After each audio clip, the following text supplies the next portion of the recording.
must be a little shell-shocked. I mean, Lamley's kicked a couple in. They've had a touchdown on the board, down 13-0 against a team they were supposed to roll over. 13-point favorites coming in. The Blue Bombers on home turf. Well, for those people who bet on them and took the points, they're 26 down right now. All right, way to go. You figured that out so quickly. Hey. A minute to go in the opening quarter.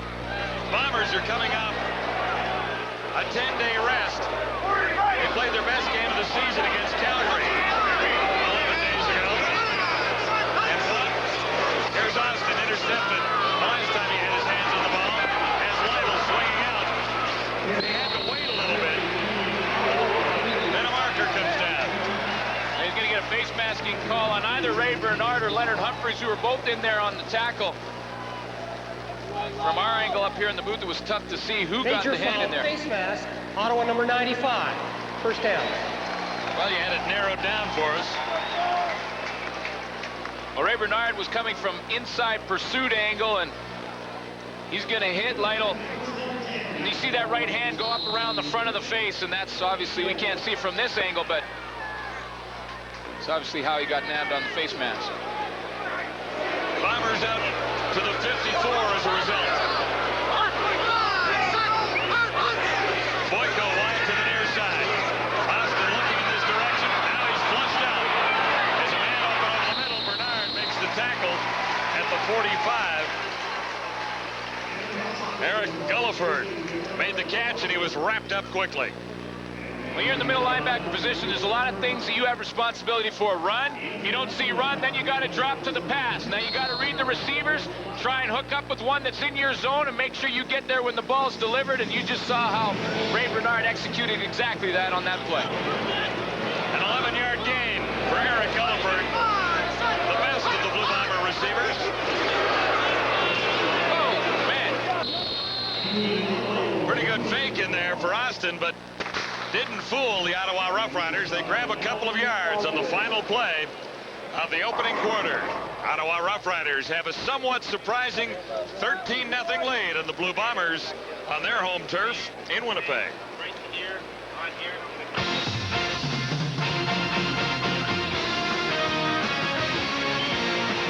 CFL live at the quarter. Brought to you by Subway. Try Subway's great tasting classic Italian BMT. Now, this is the great thing about the world of sports. There are a few givens in it. 35 minutes ago, I said and posed this question to you, gentlemen. Can the Ottawa Roughriders win this football game? I know we got a long way to go, but it looks good on Ottawa. They're up by a count of 13-0. I think they're playing really well right now, and we saw their defense come alive last week, I thought. And tonight, with the three import offensive linemen and Sean Daniels as fullback, it seems to have given their offense some rejuvenation. It really is a key that their defense has been playing well almost all year. But we really like that Leonard Humphreys kid. I think Joe Paterno has something to be proud about up here in the CFL as well. This kid is a rookie and is playing out of this world. As you can see, he sits on, must have been reading film, knows that Ken Austin likes to throw the ball sideways instead of down the field, and he just sat out there and took one almost to the house. Well, Bob, you were saying before the game that you thought maybe Winnipeg might be a little bit overconfident. Well, I mean, they look like that right now. It reminds me of a game when Winnipeg came in to Toronto in the middle of the '93 season. The Argonauts were 1-9 at the time, and that was your first game back as the Argos head coach, and you kicked their butts, and they were huge favorites, just like they are tonight. Well, that's the thing I was saying before the show, that there's a human element involved, and you just don't know psychologically, you know, after coming off a great win against Calgary, and then everybody's telling them how bad a team Ottawa is. And as Les said, they're professional athletes, so they respect Ottawa as athletes, but sometimes there's something back there that says, hey, you know, we can just go out there and win this game without even really playing well. I just don't see that being the case because they're so close as a team, you know, in stats and everything else, and personnel. And Ottawa, I think this is the main factor. They're just tired of being kicked around and talked about so much that they're just out ready to play ball, and they're doing it really loose and free. Another guy that we have talked about amongst ourselves during that first quarter was Joseph Rogers. He's played fantastic all season long for Ottawa. Let's return to Winnipeg for the second quarter.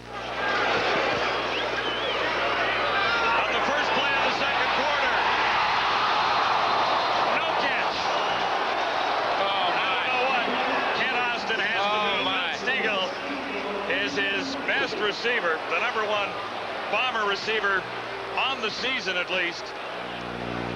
Well, he's got about 340 yards and a couple of touchdowns for Winnipeg coming into this game, but boy, I tell you what, he should have had this one. Look at this. Hit him in a bad spot.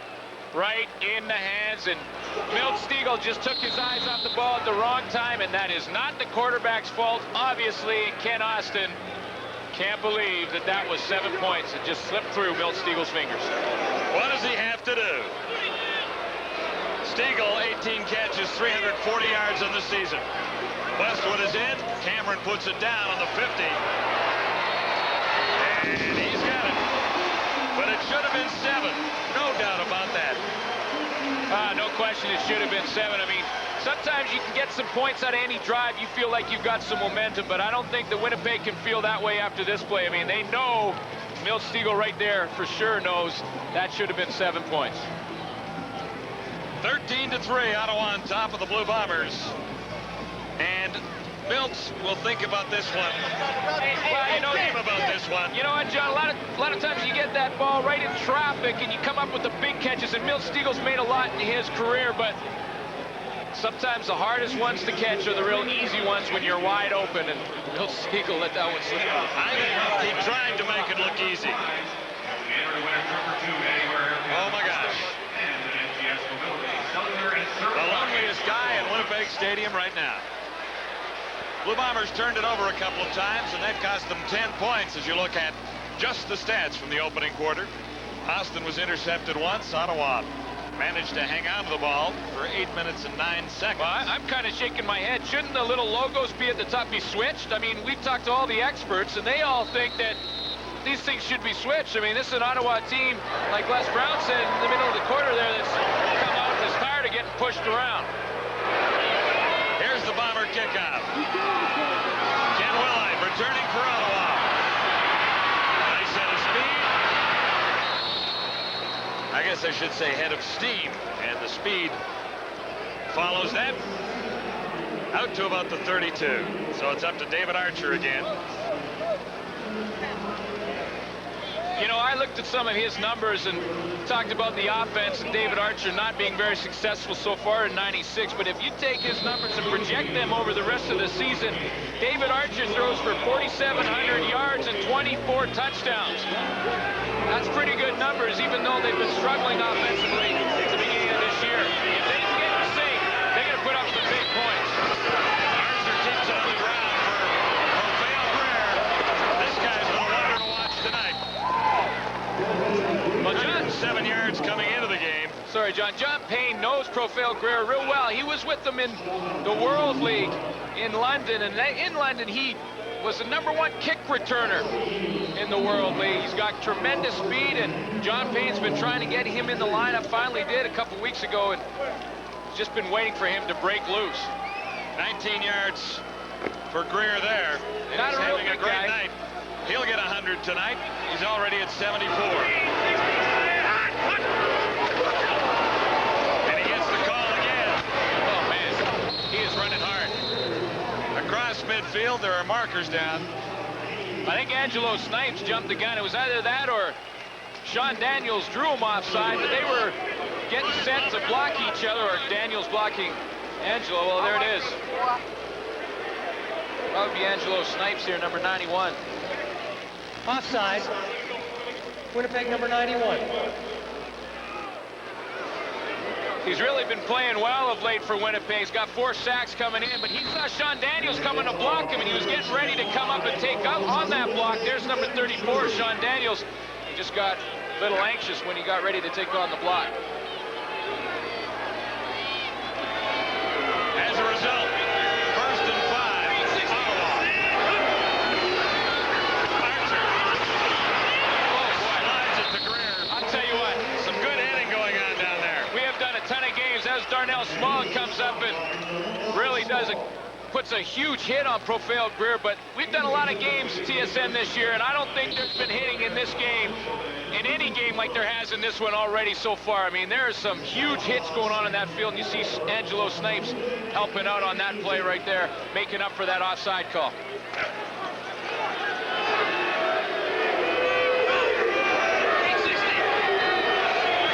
of 1 makes this 2nd and 4. Whistle down. Archer had a lot of company in the backfield. Time count violation. Ottawa number 18. And he took a little too long. You know, I'm not too surprised, John, to see the time count violation, because it looks to me like this is a new offense John Payne has put in a week. There's Steve Taylor, the backup quarterback, standing beside him. But you know that Payne has to be sending in a lot of those plays. By the time that David Archer gets them and gets them communicated to the huddle, he only had 20 seconds in the CFL and got caught there. So it flips to 2nd and 10. Archer with time and a man wide open. Joseph Rogers has a big Ottawa first down at the 40. Boy, talk about bright lights for this Ottawa Rough Rider football team. Joseph Rogers having a super year. He's a rookie, and I looked at his projection over the entire season, if you take the numbers to this point, and if he continues the way he's going, number 83 in his rookie year will eclipse what Shalon Baker did in Edmonton. And of course, Shalon Baker was the rookie of the year, and you see how David Archer gets treated after he delivers that football. First down, Ottawa. Whoa. 40. He was in the backfield for the snap of the ball. Crowfield Greer wrapped up in a hurry. No markers down, so he didn't get a head start. He's just that quick. I'll tell you what, K.D. Williams read the mail there. He read the playbook. Look at those eyes. I mean, this guy just gets stronger and stronger every game out. And it seems like whenever the Winnipeg Blue Bombers need a big play, number 44 delivers. And he delivered one heck of a hit there. Archer now looking at 2nd and 15. Can't get it away. Barker in the backfield. Angela Snipes is celebrating. Yeah, he'll get credit for the sack. I think Chris Burns was the one who actually tripped up David Archer. But it was Snipes' pass rush that caused the mayhem in there to cause Chris Burns to trip up his quarterback. Holding. Ottawa number 65. Penalty is declined. 3rd down. So Archer has been sacked twice tonight. That's 31 times on the season, according to my calculations. Richard Sines, number 65, was called for holding. He wasn't the one that was blocking Angelo Snipes. That was Chris Burns, and Snipes just pushed Burns back into Archer and tripped him up, so Lamley will have to come on and punt it. Nice average for Lamley. Earlier, it's now 41-3. Standing back at his 48.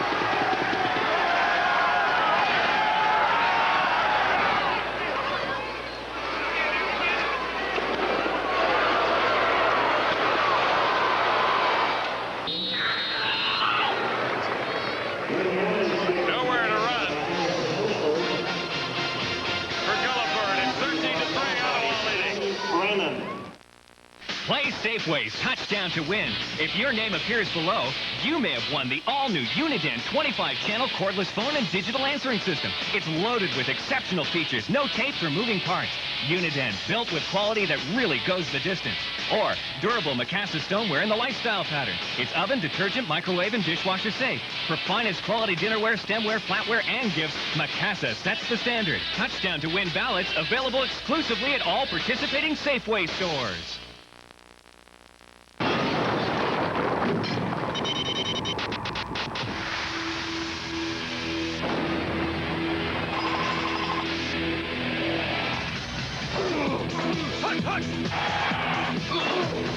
Great football. Great software. Join the winning team. It's unbeatable.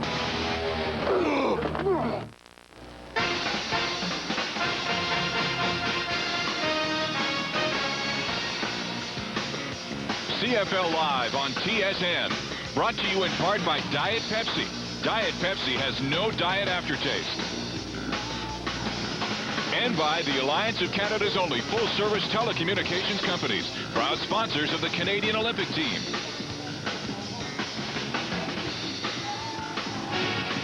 Kent Austin is the #1 quarterback of the Winnipeg Blue Bombers. Reggie Slack follows him. Slack has been great in relief, including a win last time out against the Calgary Stampeders, but Reggie hasn't started very well. Well, right after the game, John, and the media was talking to Cal Murphy, and they said, well, who's your starter next week? He said, my starter for this season is Ken Austin. And here's Austin throwing for Boyko. And that could have been grabbed by Humphreys, who had a shot at it. But the numbers on Reggie Slack as a starter, not very impressive. In relief, it's a different story. Yeah, you see where he comes off the bench. He's 62%. Not bad numbers, but when he's the starter, it drops to 32%. And that's a failing grade. 0 touchdowns, 4 interceptions, so not surprising that Cal Murphy makes Ken Austin the starter and Reggie Slack the reliever. Austin looking at 2nd and 10. And he let that one go in a hurry. It bounced right through the fingers of Gulliford. I'd say in fairness to Ken Austin, I mean, he's had a bunch of passes dropped already. I mean, he had the deep one to Milt Stiegel that was a sure touchdown. That dropped right through his hands. And Gulliford definitely should have come up with that catch there. So it's a frustrating night so far for Ken Austin and the Blue Bombers, down by 10 to the Ottawa Rough Riders. And Bob Cameron into the ball game again, standing right on his goal line. Net punting average 37-7. And no one punts better in Winnipeg than this guy. He's been doing it for 16 years. Willard waits at the Ottawa 45. Slashes through across midfield. And down to about the Winnipeg 51. Archer has the lead. He'll have the ball when we return.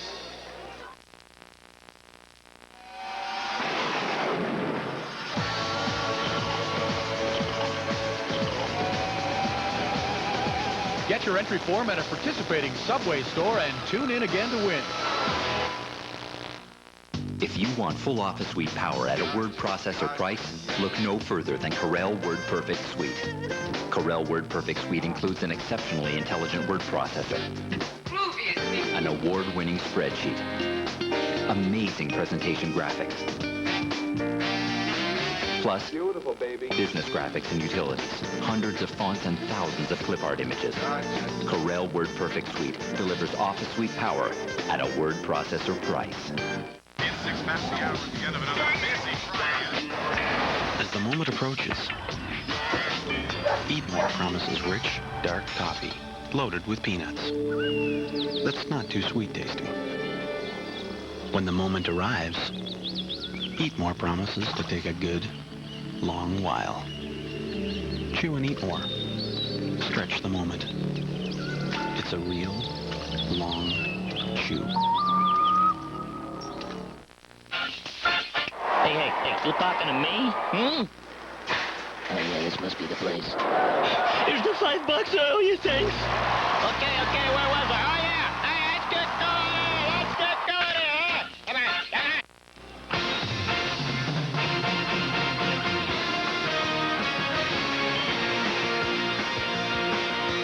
Closed captioning of this CFL telecast is brought to you by Subway. Try Subway's great tasting classic Italian BMT.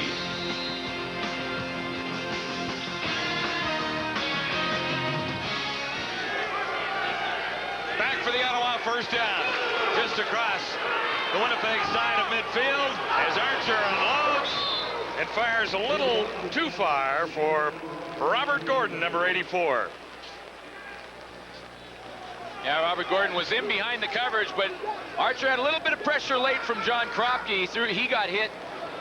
Kropke hit Archer just as he threw that ball, so just a little off the target. Robert Gordon coming in 308 yards and a touchdown so far for Ottawa.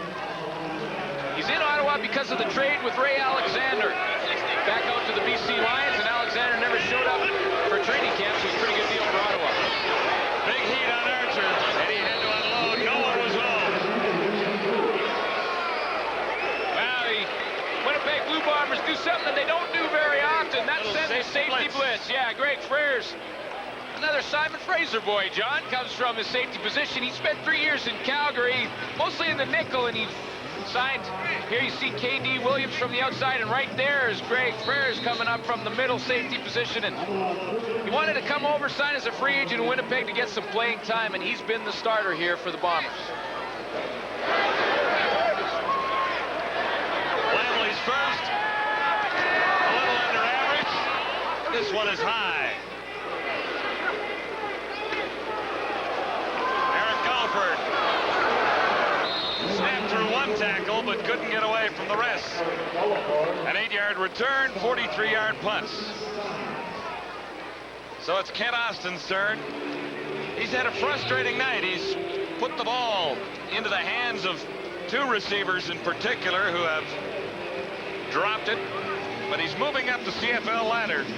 Yeah, he's very, very close, and if he can get a receiver to just hang on to a pass here, he'll just quickly jump up to 4th place all time in passing yardage. He needs 1 yard to pass Dieter Brock and move into 4th. And boy, what amazes me is that of that top 5 that you see right there, 2 of them are playing. Lancaster has retired, though, hasn't he? Well, 2 of them are playing and one's coaching. And the other one was coaching at the beginning of the year. It's Dieter Brock. An injured Blue Bomber. And Austin comes over to there's the bench. Boyko goes in. Looks like Eric Gulliford's the one that's hurt, and boy, Winnipeg doesn't want to see him come out. Talking to Cal Murphy, he's been their best. He's averaging 22.9 yards a catch, which is #1 for average in the CFL. Has 160 yards and 7 catches and a touchdown coming into the game. And he is the best Blue Bomber receiver. Those numbers aren't quite as high as Stiegel's, but they're really high on Eric Gulliford, who's playing his 5th game here tonight. Spent last year with the Carolina Panthers in the National Football League and had a 15.3 yards per catch average there. So Cal Murphy loves to have him. Looks like he's holding those ribs, and hopefully just a little bit of a bruise, and he'll be able to come back in. 8:42 till halftime. Austin has his target, and he moves a little bit ahead. In the all-time receiving yards category, that's Graham making the catch, number 88. Sean Graham will check out the penalty marker and see if the yards will stand. Illegal block to the head area, Winnipeg number 57. Jay McNeil got nabbed. It's interesting the way they put it, though, to the head area. That's called taking someone's head off. Why don't you just say to the head? The head area. Where's that? And guess what? Ken Austin's going to have to wait another play to try and break the record. He had it, or not break the record, but move up into 4th place. He had it. Now it's taken away. By penalty. 1st and 20. Richardson got the call.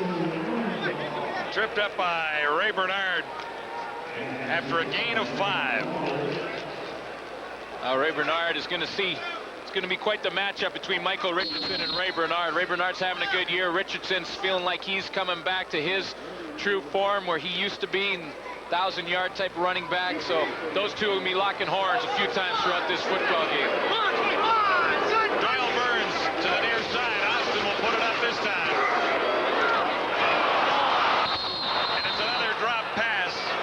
Dean Lytle that time. That's Lytle's dropped one. Stiegel's dropped one. Gulliford's dropped one. All looked catchable. Doyle Burns wasn't involved in that drop, but boy, Ken Austin hopes that when he goes to him, he hangs on, because he's had everyone in the lineup have 1 or 2 go through the hands, and Dean Lytle just did the old look where you're trying to run before you catch the ball, and therefore on comes Bob Cameron. Talked about Cameron knowing this ball yard. First punt, 51 yards. Willite is deep for Ottawa, but not that deep.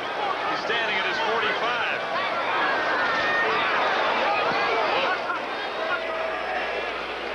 Coming down at the 50. Willite has a 3-yard return. 46-yard punt for Cameron. Ottawa has great field position again. And a 10-point lead.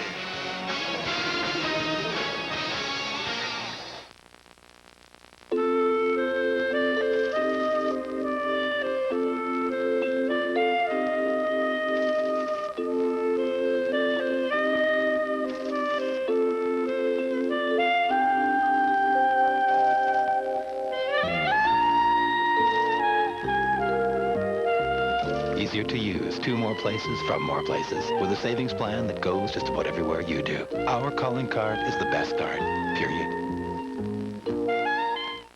What the people are saying is they don't want a place just to put their money. They want ideas. They want advice. They want solutions.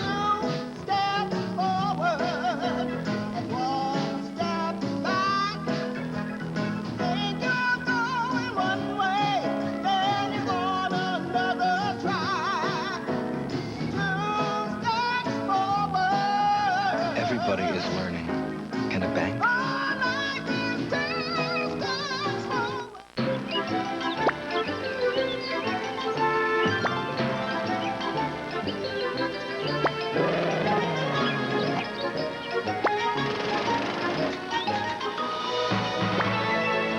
Introducing new Maple Leaf 100% all-meat franks with seasonings and absolutely no fillers. They're also made with quality Maple Leaf beef and pork.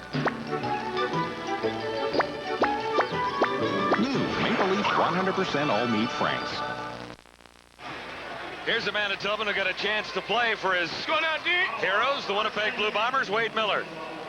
Well, right now he's tied in Winnipeg in the lead in special teams tackles, and this is why. Look at him hustle down and get involved in this play, and there he is. Oh, another tackle for the list. 8 special teams tackles for Miller on the season. That's number 9. Here's Greer on first down Ottawa. He's across midfield.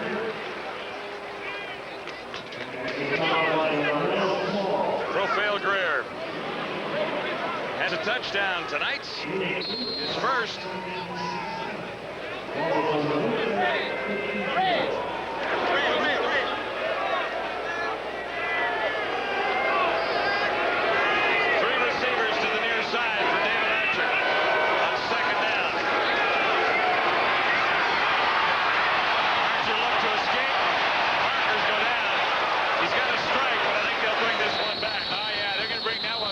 Sure.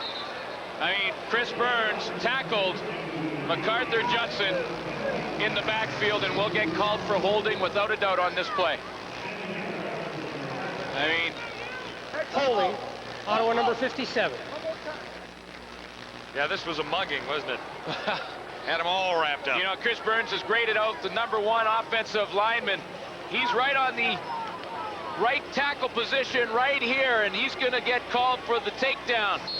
Just watch MacArthur Johnson, who's in for the injured Kenny Walker in Winnipeg, and right here he tries to make the inside move, and that's when Chris Burns does the old best 2 out of 3 falls and tackles him. 6th penalty against Ottawa. Archer near side. And the catch cannot be made by Willie Hinchcliffe. J.D. Williams back there getting acquainted with David Archer again, and here he is coming on the blitz from his linebacker position, comes in untouched. Late there from Profile Greer trying to get a hand on him, but I'll tell you one thing right now, K.D. Williams got a little bit of a hip pointer, and he's trying to get himself off the field. Profile Greer got that helmet right in the hip, and you know what? I don't think you can keep K.D. Williams out of the game. He will be back. No, I don't think he'll be sitting down.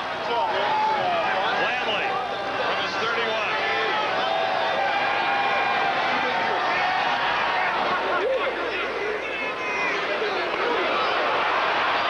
Galliford takes it on the run. Nice little return out near the 45. And they're working on your pal, K.D. And you get that bruise, get that hip pointer. What you want to do is keep it stretched, keep it loose, because if it starts to swell up and tighten up, it can be pretty hard to move the leg. And K.D. Williams, you can hear him. It sounds like he's in a bit of pain, but you just said it before. I don't think you can keep him out of the game.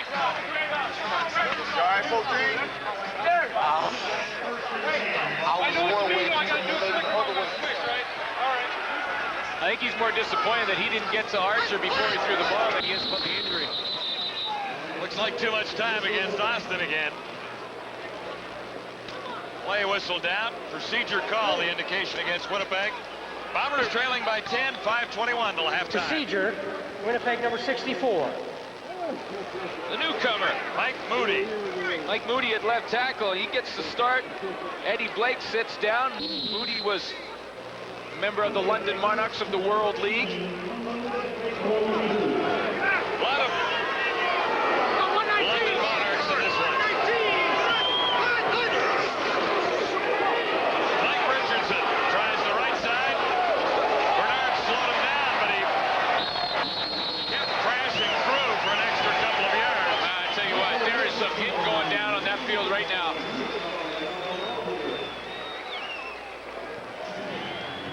KD Williams is up. Just describing exactly how it happened to the Raiders leg. See how it happened. Profail Greer gets that helmet right on the thigh, and that thigh pad is pushed over to the left inside of the leg, and that's why the outside of KD Williams' leg was exposed. Whoa! On 2nd and 4. Dr. Williams there. Austin has a catch this time. Aaron Gillipour held on, and it's a big first down, Winnipeg, at the Ottawa 32. 23 yards. Well, Ken Austin has a couple of easy passes dropped, but that was definitely a huge catch by Eric Gulliford. He pulled that one away from Tommy Henry. And Ken Austin has now moved into fourth place all-time Canadian Football League in passing yardage. Tom Clemens is his next target. Here's Richardson. Ottawa defense is playing reasonably well, and even in the defeat against Edmonton last week, well, you know, John Payne was reasonably happy with the way the defense held in there through a long, long night. And Obi Spanik has got a couple of sacks, and one of the reasons they're playing so well, along with Jeff Cummins up front, and then, of course, the veteran Lloyd Lewis, you see there, 76. They have been playing pretty well defensively. They've just been on the field too long every game, game in and game out. 2nd and 7, Winnipeg. At the Rough Riders 29. Gallagher again. We'll see where they spot it. He should have the first down. It will be a first down as the Bombers continue the drive. Wow, Ray Bernard and Eric Gulliford were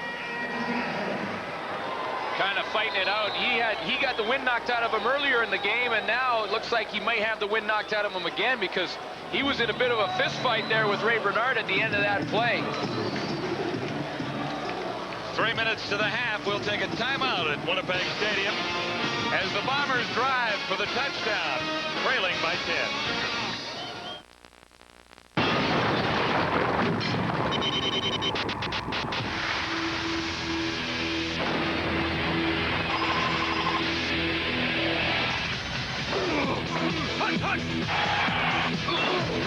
Great football.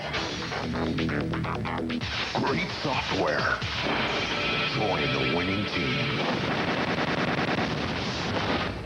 It's unbeatable.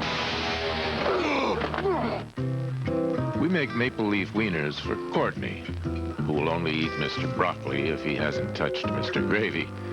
We make maple leaf wieners for Tim, who says peas explode in his mouth. And for Caitlin, whose scrambled eggs must be shaped like little boats. Maple leaf wieners have a taste made especially for kids. For Kenny, who won't eat anything with sauce, and Jason, who won't eat anything without sauce, there will always be maple leaf. Coming up in our Corral halftime, we'll have a preview of tomorrow night's football game between the Stamps and the Lions, and we'll also talk about tonight's contest. That's all coming up in 3 minutes' time. Bombers looking for a touchdown, their first of the night. Ken Austin had a touchdown toss dropped at about the 4-yard line earlier this evening.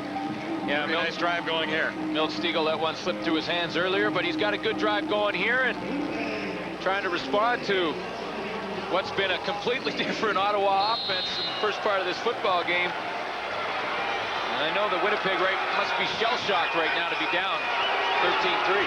The Bombers have only scored 11 touchdowns in 6 games. Make it 12. Boyko.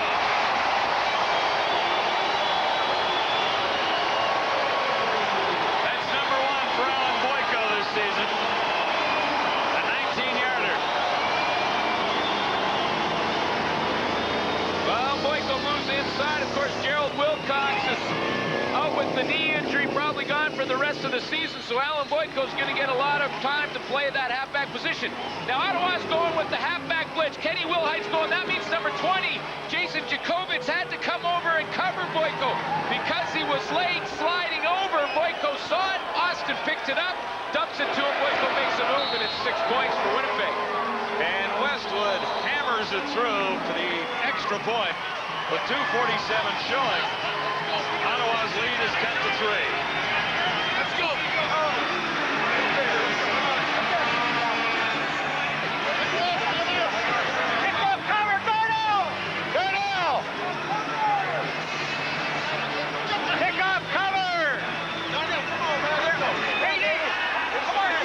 After being a little bit shell-shocked, I guess that Ken Austin is starting to settle down, find his receivers. They're starting to hang on to the ball for him, and yeah, it's about time we got things back on track here.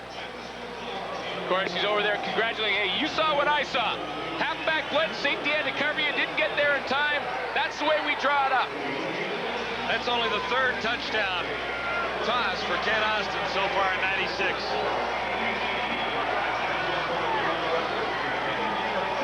Pretty good scoring drive for Winnipeg. 6 plays, they chewed up about 3 minutes on the clock, and now we'll see if Ottawa, who came out like gangbusters, can respond to it.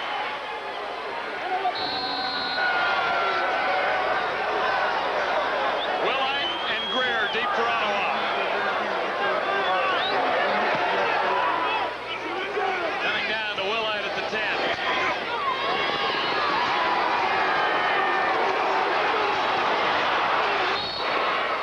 Found a little bit of a seam there. And the return is to the 36th. Reggie Slack designated as the reliever, Ken Austin. Named as the starter again last week, despite Slack's heroics victory in Calgary. You know, it's a good strategy, though. I mean, Ken Austin, the type of quarterback, if he gets hot, he gets on. It really is tonight. Other than a few drop passes, he'd be putting up some pretty good numbers tonight. This guy gets hot. I mean, he can put up some big, huge numbers. I mean, he's one of 3 quarterbacks to throw for 6,000 yards in a season, and guess who was one of the other ones? This guy right here. That's right. Arms are unloaded for Gordon. Some fancy steps down there for a 4-yard gain. I'm wondering who lost the wheel. I think it was Chris Burns here. He was trying to get outside to pull and help out on Gordon on that wide receiver hitch screen, and K.D. Williams was the one who ran out of his shoe, and Angelo Snipes was one of the guys that had to get out there and get into that tackle. You can see a good matchup there with Sumo KK and Angelo Snipes, and I would say, oh, KK wins the battle on this one. Face mask, punch it. It's a barroom brawl out there. Okay, whatever you say. Rear cut behind the line.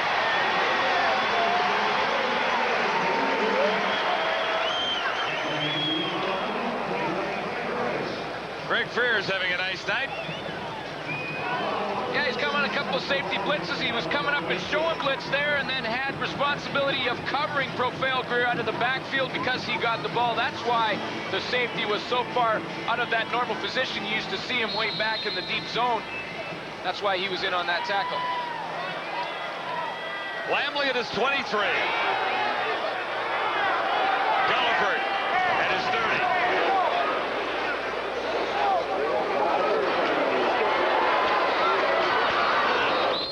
Surrounded and smunched. Leading the tacklers that time, Sammy Brennan.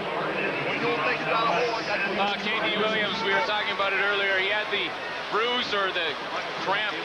And he had a few things to say before the game to the studio panel back in Toronto.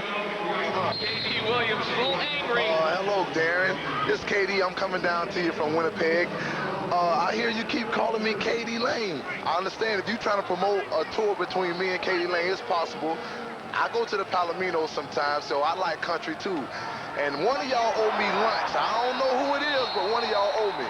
And plus, I got something to say to my man. He's kind of washed up. No, he's kind of washed up. What's his name? Les? Les, this out to you. Bring your hot dogs and your marshmallows, because I'm going to set up camp in their backfield if it's all right with you. Coming to you. Bye. The shy and retiring K.D. Williams. Never at a loss for words, K.D. Williams. He bust me in the chin. And I don't think we'll ever make a mistake again of calling him K.D. Lang. Michael Richardson had nowhere to run.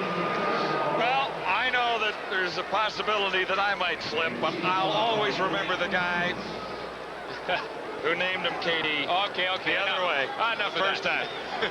Darren's on the hot seat now. It's off me. Oh, yeah. You're going to run, but you're not going to hide. Michael Richardson didn't have far to hide when Jeff Cummins was bearing down on him there. Cummins having a real good season. Gain of 2, 2nd and 8. Time running out of the first half. Minute 18 to go. Still time for Austin to put some points up. Well, Steve Gulliver, the intended receiver, and it's picked up.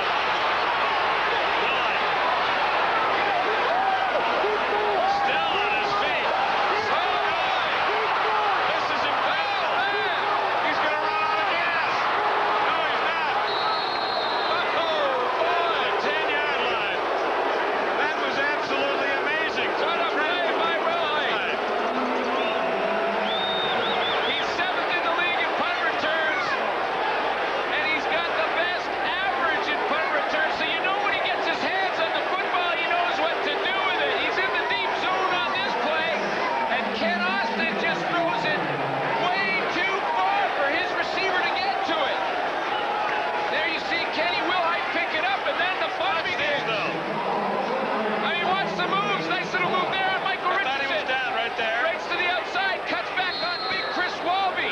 Although it's going to be tough for Walby to tackle anyway. I mean, he never does that. He's a blocking guy. And then he just runs out of gas. He fell down. He wasn't tackled. He was tired. What a return by Kenny Wilhite. 76 yards to set Ottawa. Winnipeg 12. Archer can't find anyone open, and he's almost picked off. Bill Hess wants an interference call in the coverage down there. Gerald Bond just beat Bill Hess to the football. You know, David Archer prides himself to be one of the quarterbacks that doesn't force that ball, but after that great return by Wilhite, I'm sure he was just trying to make something happen on the play. Really a ball he shouldn't have thrown, because Gerald Bond was step for step with Bill Hess and really should have come up with that interception. 45 seconds till the half. Ottawa on top by 3.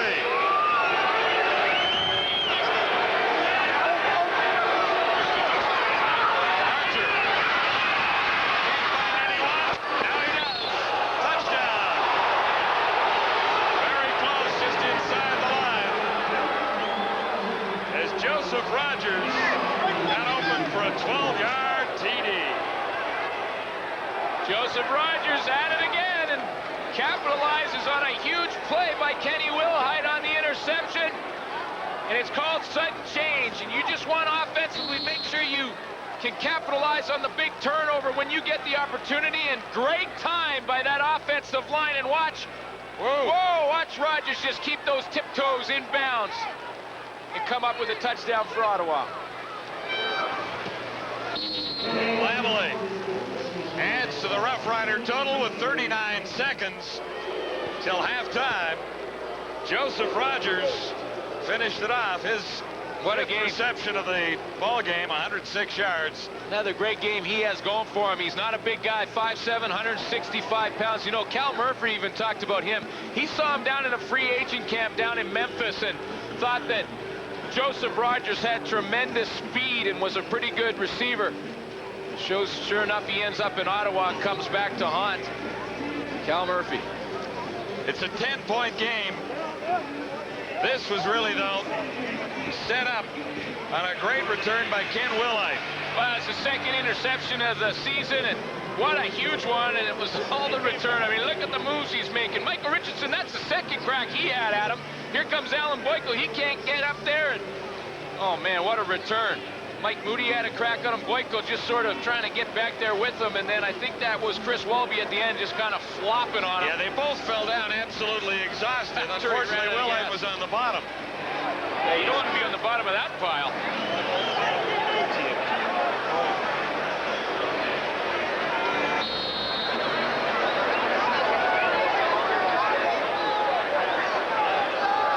Stiegel is deep, along with Gulliver at this time. Gulliver takes it on the run. And across the 45 to about the 46-yard line. 33 seconds until halftime. And the scoring drive took just 2 plays. Rogers, the 12-yard reception from David Archer. Yeah, it was really just one play, because that first play was almost intercepted by Gerald Vaughn, and then it took one play for David Archer to find Joseph Rogers for that touchdown. He did a real sweet job of keeping his feet in bounds. Austin has Richardson out near midfield. 28 seconds till the half. Oh, yeah, Winnipeg, Ken Austin coming right back at it. They're trying to pick up some points, maybe take a little momentum that's been stolen from them by Kenny Wilhite into the locker room at halftime. Richardson on the draw. He's to the 50. It'll be a first down, Winnipeg. 22 seconds till halftime.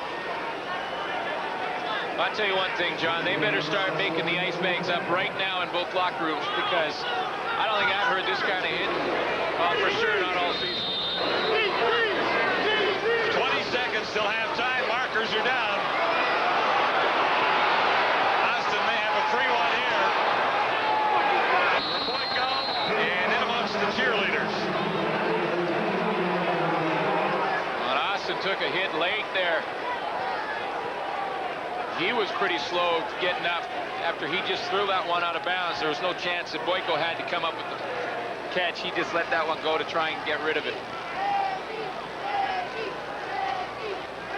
Now 11 seconds till halftime.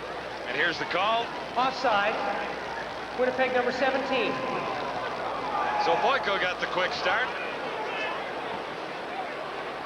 Well, Alan Boyko, usually being a wide receiver, when he has played for Winnipeg this season, in there at slotback, we mentioned earlier, because of Gerald Wilcox's injury, when you're in the slotback position, you have to try and time up your run. Now here's the hit late on Ken Austin. I believe it's Obi Spanik that puts the wrap on him right there, and that one hurt Austin.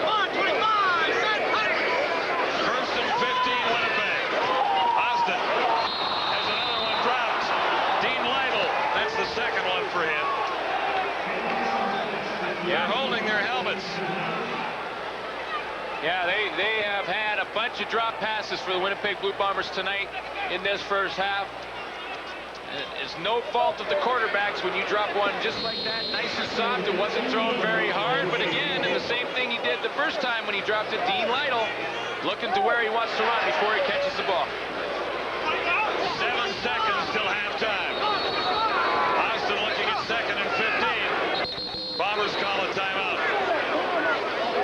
That's what Murphy was screaming from the sidelines a second ago. Yeah, Cal Murphy wanted to try and call the timeout so we could get maybe 2 plays out of it, and the time was ticking down to where it looked like he might only get this one. As it stands right now with 7 seconds left, there is still a chance that with one 10, 15-yard throw, Ken Austin can get Troy Westwood in the field goal range.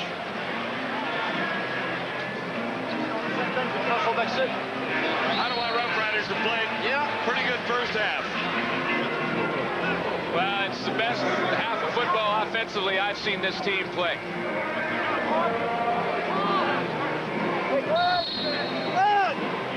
And they're doing a nice job on defense as well. And there's Swin Birch, Obi Spanik, a couple of big reasons why. 7 seconds till halftime. At midfield, second and 15, Winnipeg. Lytle hangs on. I don't know if he got into Westwood range or not.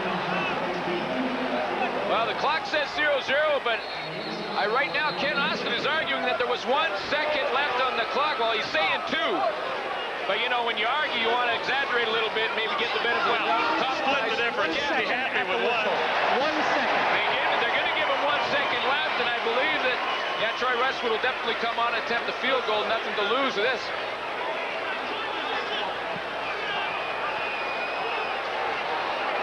John Payne was watching the clock, too. Assistant coach Joe Moss is on the field, and he's absolutely losing it. And Winnipeg just getting their field goal team on there, and there's Joe Moss. I mean, he just came on the field and lost it. He thought the time was definitely expired.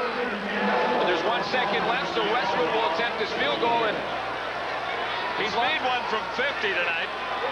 His longest this season from 57. So he's got a shot at this. Into a bit of a breeze, I do believe. Well, it's died down quite a bit. Cameron will spot it at the 51. Here's the Ottawa charge. It's up and wide. So the Riders will get a chance to get it out of there. Westwood can't believe it. Watch out! Yeah, it's still going. Watch out! Looked like he was going to surrender. This guy's a water bug out there. Smart play to keep going, you know. A lot of Bombers would relax a little bit. He's pointing to his stomach. I think he's just completely run out of gas. They fired the gun. It's halftime in Winnipeg. Troy Westwood missed from 51. He's a little disappointed. So are the Bombers as they trail the Ottawa Rough Riders by 10. And we'll send you back to CFL control.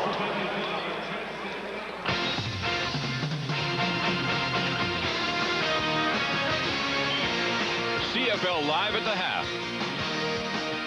Brought to you by Corel, world leader in CD-ROM technology.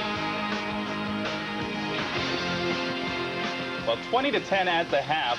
You and I also thought that there was a second left on the clock. They had an attempt at the 50-yard field goal or 51-yarder. It was no good. Obi, you said he's going to run it back for a touchdown. And Wilhite looked pretty good there for a while. I hate those long field goals when you have to cover those things. They're the toughest things to cover, and you get a speedy guy, they can make a big play. Yeah, but Coach, they knew that Wilhite ran out of gas on that interception. So. I know, I should have put somebody else back there, like Rogers maybe.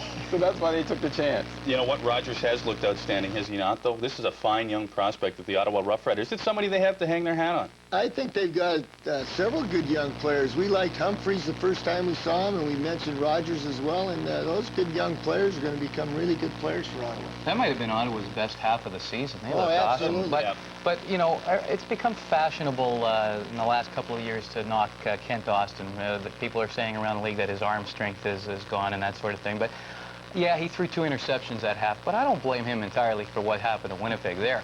Stiegel had a sure touchdown pass the first play of the second quarter.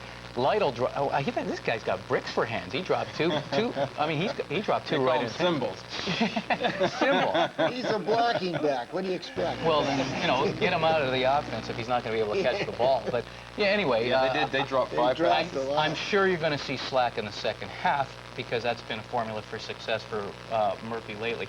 But you can't blame Austin for what's happened in this first half. I don't think you'll see Reggie for what you just said, Marty. I think that because they're dropping the ball on him, I think you'll leave Austin in. But if he doesn't play well in the third quarter, then I think you'll see Reggie in the game. How about the play of Kenny Wilhite? Was that not a sweet pick and then taking it back? But specifically on returns, we know that was a great interception return, but he's given Ottawa some good field position in this football game. I think both corners have stepped up and played really well for Ottawa. I mean, like the interception, three turnovers, 17 points. And we've seen this happen all week long. The turnovers turn into points. So I think Ottawa's defense has stepped up big time. Their defense has played really well. They had made one mistake. They ran a halfback blitz, and the free safety didn't get over to cover the number 2 receiver. And Ken Austin has seen that so many times in his career. He saw that so quick and got it to Boyko for an easy touchdown. I'm impressed with the little running back Greer. I think he's outshone the veteran Richardson in this game. Yeah, Profile Greer has been running the ball hard. What we'll do is we'll take a short break here, and we'll continue to run hard. When we come back, we'll take a look at tomorrow night's football game. The Winnipeg Blue Bombers down by 10 at the half. CFL Legends, brought to you by Corel. He was the best Canadian-born quarterback in CFL history. More on the great Russ Jackson in just a moment. If you want full office suite power at a word processor price, look no further than Corel WordPerfect Suite. Corel WordPerfect Suite includes an exceptionally intelligent word processor, an award-winning spreadsheet, amazing presentation graphics, plus business graphics and utilities, hundreds of fonts and thousands of clip art images. Corel WordPerfect Suite delivers office suite power at a word processor price. Russ Jackson led the Ottawa Rough Riders to 4 Grey Cup games, winning 3 of them, including his farewell game in 1969. A brilliant on-the-field leader, Jackson was a 3-time winner of the league's Most Outstanding Player Award and 4 times was named the Most Outstanding Canadian. Russ Jackson, one of the all-time CFL greats. And you can see more on Russ Jackson and other CFL legends at the Canadian Football Hall of Fame in Hamilton.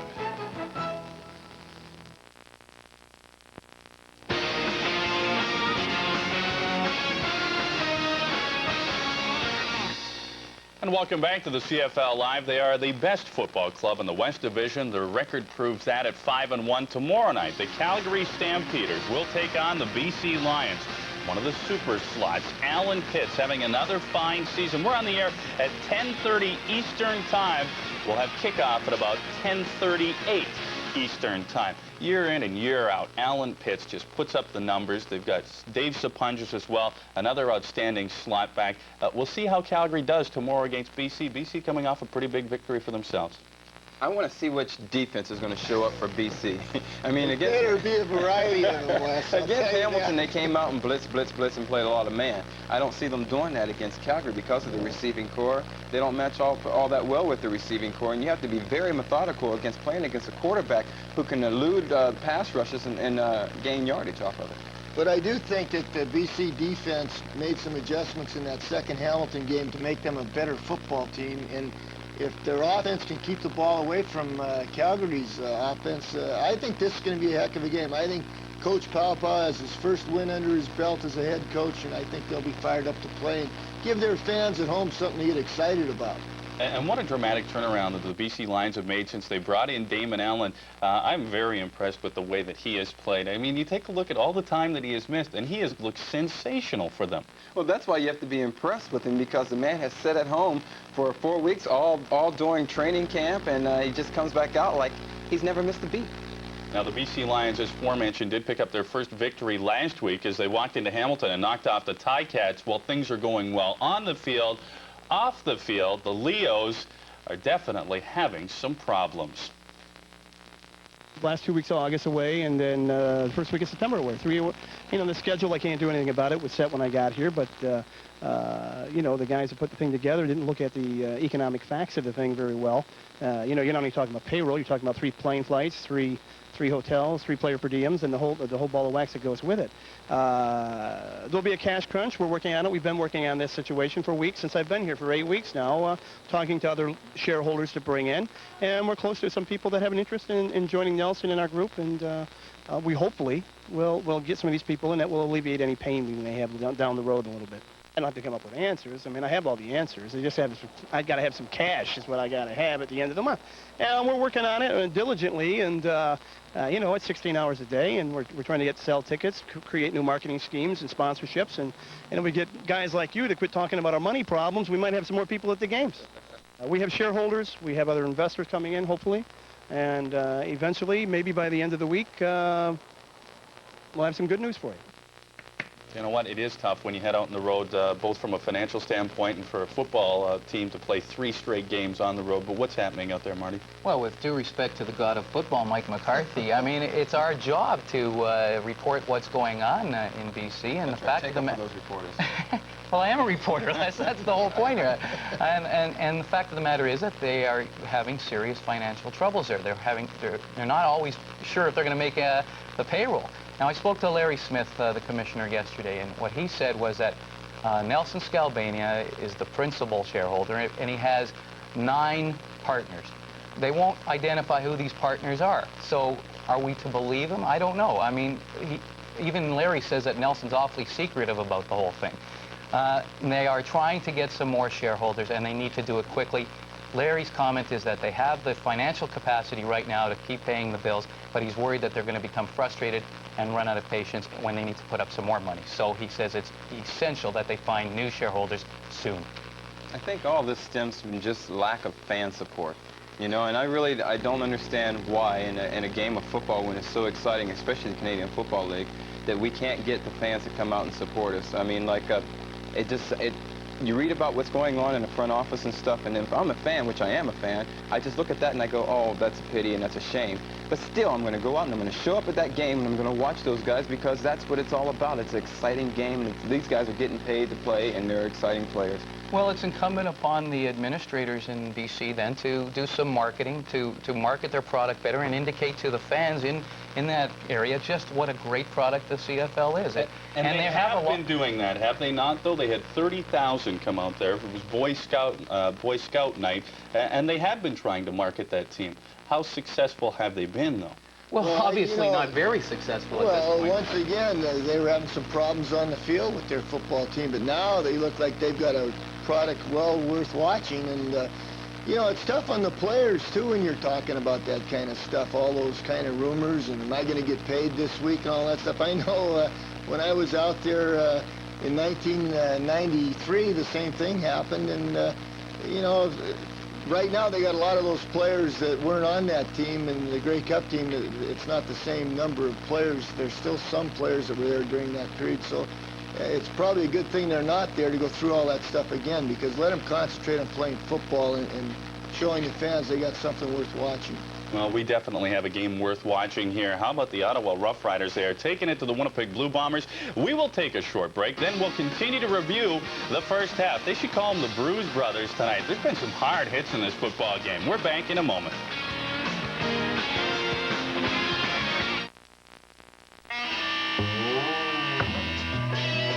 You gotta tell me what it is. You gotta tell me the truth about this thing here. Truth about this thing here.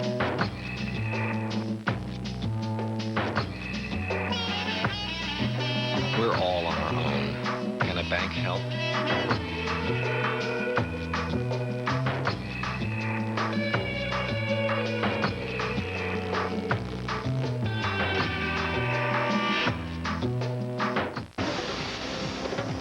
These guys are persistent. Well, they're no match for the world's first sport utility wagon. Oh, really? All-wheel drive Subaru Outback's got more headroom than a Cherokee. Uh-huh. The ground clearance of an Explorer. So you said. Ride smooth as any car. Got any more of this tidbit? What, like more stability in a turn than a Chevy Blazer? Sure, that'll do. That's why Subaru Outback. The world's first sport utility wagon.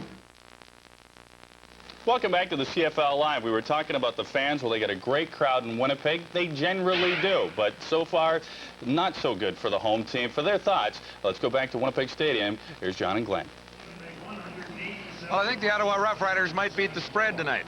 Well, it was 13 points. There's no question they're going to beat the spread. Whether or not they beat the Winnipeg Blue Bombers remains to be seen. But right now, defensively and offensively, they're really playing better than I've seen them all year. 17 points on turnovers, and that's a big part of the story as we look at the stats at halftime at Winnipeg Stadium. Brought to you by Subway. 125 yards passing for Winnipeg, 113 for Ottawa. Couple of turnovers by the Bombers. In fact, there were 3 in total, 2 interceptions. Well, the big one from Kenny Wilhite when he took that one all the way back, and it resulted in 7 points for Ottawa. But one thing that those stats don't show for Winnipeg is the drop passes, and Ken Austin has had a bunch of drop passes so far in this football game. So the Ottawa Rough Riders playing their best half of football so far in 1996. Can they hang on against the Blue Bombers? Well, the Bombers are a team that doesn't score all that many touchdowns, so maybe there's hope for Ottawa in Winnipeg tonight. Welcome back to the CFL Live. We were talking about the fans. Well, they got a great crowd in Winnipeg. They generally do, but so far, not so good for the home team. For their thoughts, let's go back to Winnipeg Stadium. Here's John and Glenn. Well, I think the Ottawa Rough Riders might beat the spread tonight. Well, it was 13 points. There's no question they're going to beat the spread. Whether or not they beat the Winnipeg Blue Bombers remains to be seen. But right now, defensively and offensively, they're really playing better than I've seen them all year. 17 points on turnovers, and that's a big part of the story as we look at the stats at halftime at Winnipeg Stadium. Brought to you by Subway. 125 yards passing for Winnipeg, 113 for Ottawa. Couple of turnovers by the Bombers. In fact, there were 3 in total, 2 interceptions. Well, the big one from Kenny Wilhite when he took that one all the way back, and it resulted in 7 points for Ottawa. But one thing that those stats don't show for Winnipeg is the drop passes, and Ken Austin has had a bunch of drop passes so far in this football game. So the Ottawa Rough Riders playing their best half of football so far in 1996. Can they hang on against the Blue Bombers? Well, the Bombers are a team that doesn't score all that many touchdowns, so maybe there's hope for Ottawa in Winnipeg tonight. Play Safeway's Touchdown to Win. There's a prize for every touchdown and interception during TSN telecast. Prizes like a Daewoo 27-inch stereo TV, a Uniden cordless phone and answering system, a Dirt Devil Ultra handbag and cordless broom bag, or a packing case from Skyway Luggage. Or win a trip for 2 to Puerto Vallarta, courtesy of Canadian Holidays, Canada's largest vacation company. Safeway feature products, Heinz Ketchup. ABC Laundry Detergent. Touchdown to win at Safeway, today's better way.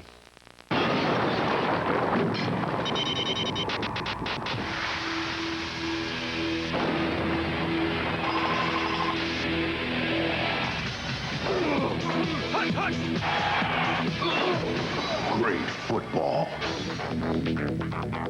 Great software. Join the winning team.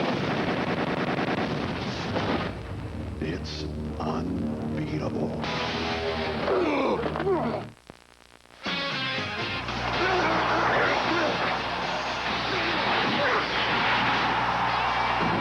Captured live in the first half. A little more K.D. Williams. He was everywhere. On Greer there. He slowed Greer there as well. And he gets Archer a little late that time. But there was a sack earlier.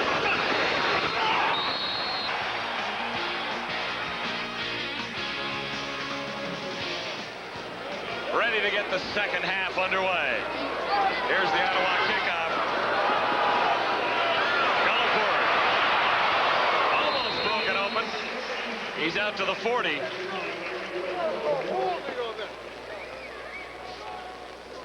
Well, Eric Gulliford was a little banged up in the first half as well. He got the wind knocked out of him and then got in a little bit of a skirmish with Ray Bernard and was holding his ribs, but he appears to be okay and is back in the lineup. And I'm sure Ken Austin went in there and said at halftime, says, hey, we're working our offense just right. We just got to hang on to the football.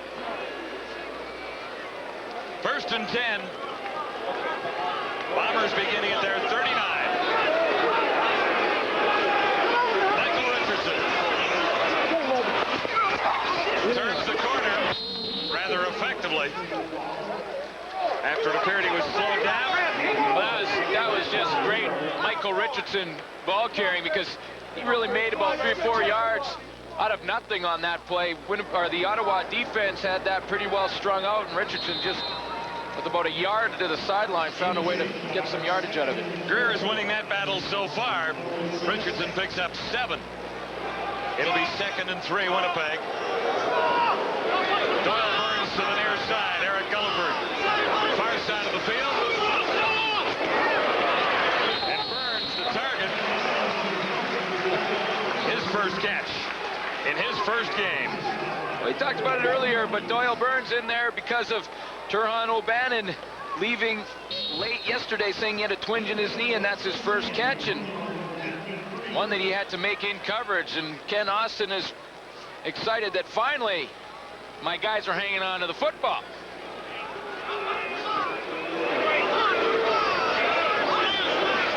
first down, it's Richardson again.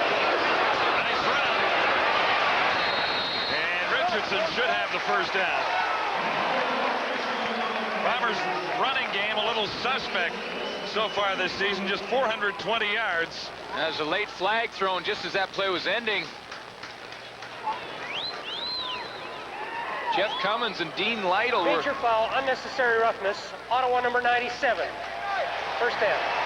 Yeah, it was Jeff Cummins. Him and Dean Lytle were in a little bit of a skirmish after the play. You see him right down there on the field. He was fighting with Dwayne Knight. Cummins coming over to help his teammate out, got called. Ottawa on top by 10. The Bombers have a great opportunity early in the third quarter. Doyle Burns near side. Gulliford far side of the field. The flankers for Ken Austin. And the play whistle down. Were they drawn or were they offside? Obi Spanik definitely... Well, they were drawn. Procedure, the indication. Procedure, Winnipeg number 57. It's Brett McNeil, the left guard.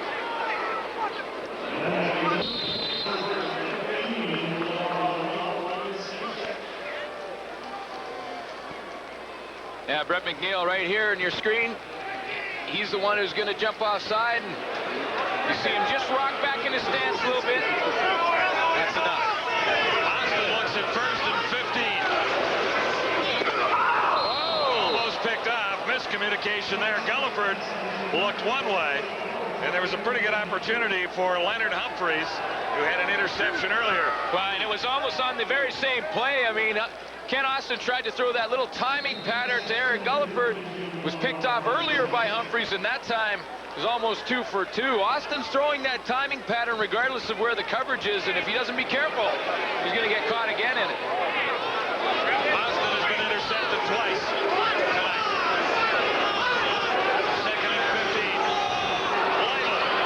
Drop play. Parker's down.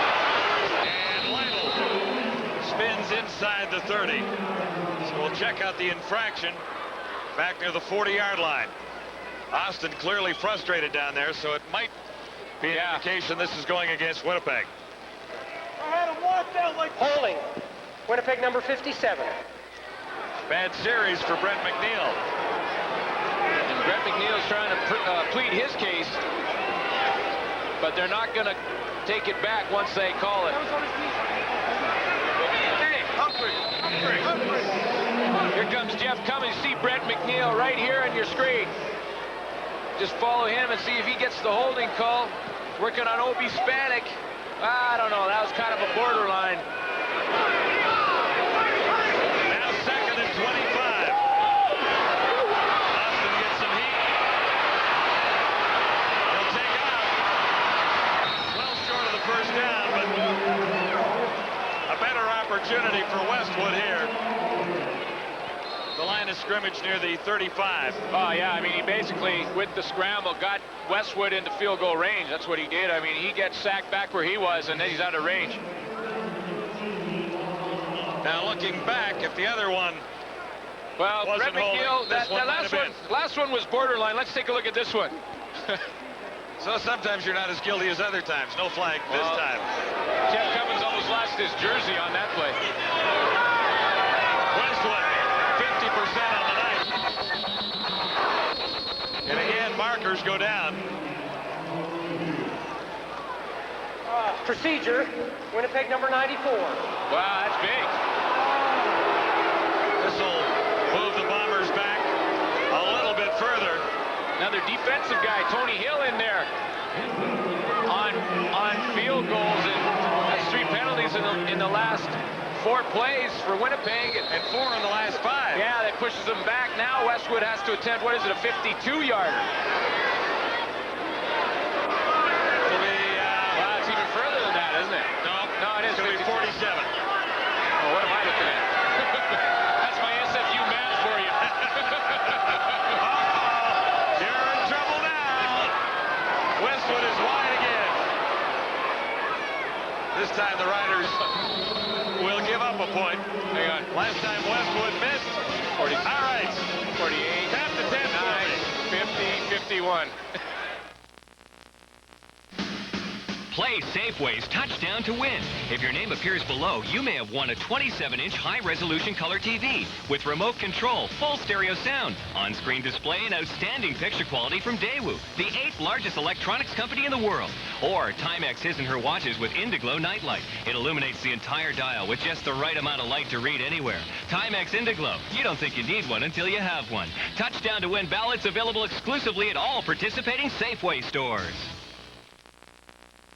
My name is John McMulkin. My name is Peter May. And our company builds dinosaurs. I'm the numbers man. I guess come in, build a dinosaur, and go home. But we have clients all over the world. International communication via the telephone, that is our link to our clients. We have to be competitive in our pricing. Advantage helps us to save those costs that are necessary. And ensures we don't go extinct. Advantage, providing solutions for business. If you suffer from heartburn, you may never have to use antacids again. Introducing new Pepcid AC. Pepcid AC is Canada's first and only non-prescription medicine that can prevent heartburn caused by a meal. And one little Pepcid AC tablet controls acid for up to 9 hours. Think about it. Why just relieve heartburn when you can prevent it? You can be heartburn-free with new Pepcid AC, now available in Canada.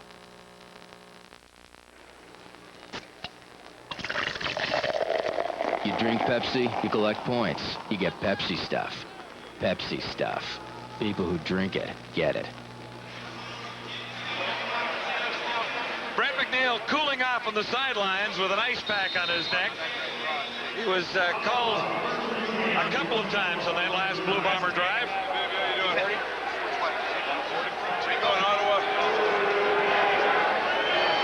Rough Riders first down.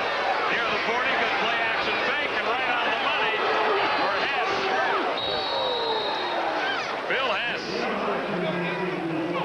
One of the few Ottawa receivers who's played most of the games this season.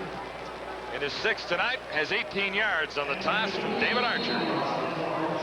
Again, it was that over and under pattern where one of the slot backs comes across real shallow. That was Bill Hess on that play. It has been Joseph Rogers in the first half. Real good scheme right now for Ottawa.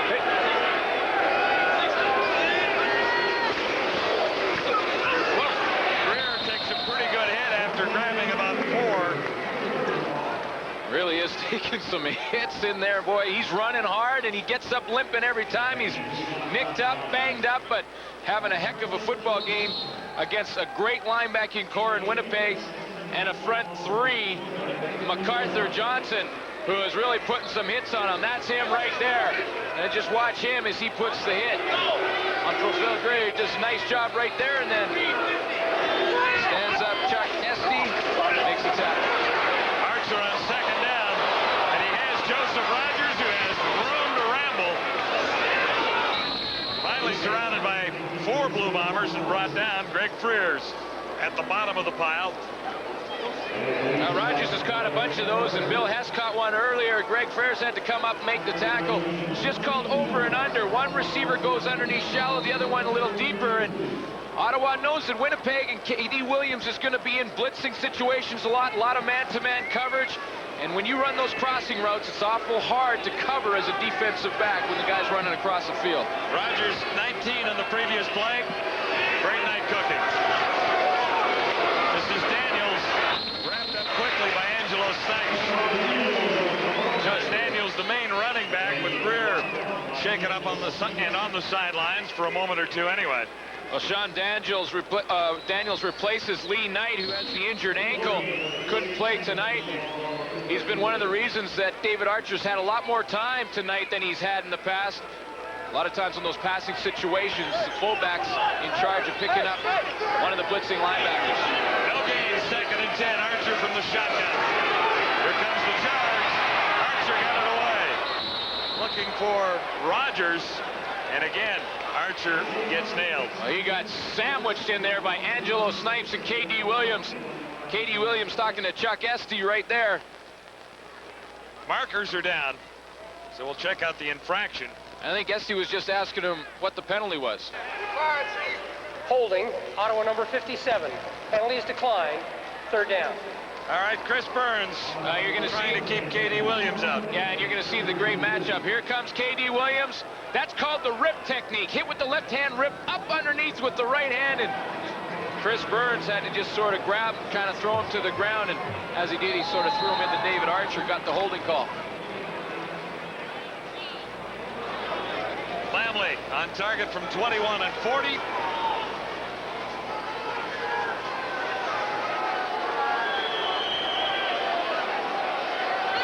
This from 38. And Wayne Lamley is having a perfect night. He's 3 for 3, and the Ottawa Rough Riders have a 23-11 lead. If you want full Office Suite power at a word processor price, look no further than Corel WordPerfect Suite. Corel WordPerfect Suite includes an exceptionally intelligent word processor, an award-winning spreadsheet, amazing presentation graphics, plus business graphics and utilities, hundreds of fonts and thousands of clip art images. Corel WordPerfect Suite delivers Office Suite power at a word processor price. I'm here at Skydome with Circle researcher Sheila Forbes. Domes, diamonds, circles, so this is all coming out of left field. No, Dean, it's right over the pitcher's mound. But you'll notice the baseball diamond has been transformed into a circle. Fascinating. Any clues? Well, Dean, We found traces of chocolate and peanut butter on this baseball. Reese Peanut Butter Cups, a close encounter of real milk chocolate and peanut butter. I guess this time they've really thrown you a curveball. No, it's a Rawlings.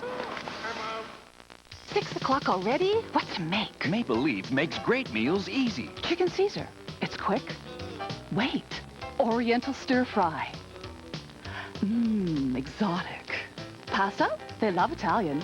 Sweet and sour chicken. Or maybe fajitas. Maple Leaf Chicken Fixins. Lean strips of fully cooked seasoned chicken ready in minutes. Try the recipes included or create your own. Original, Oriental, and Italian. Maple Leaf Chicken Fixins. Great meals made easy. The Ottawa Rough Riders have not had much success on the road. Last win outside of Ontario. Nice circle there, partner.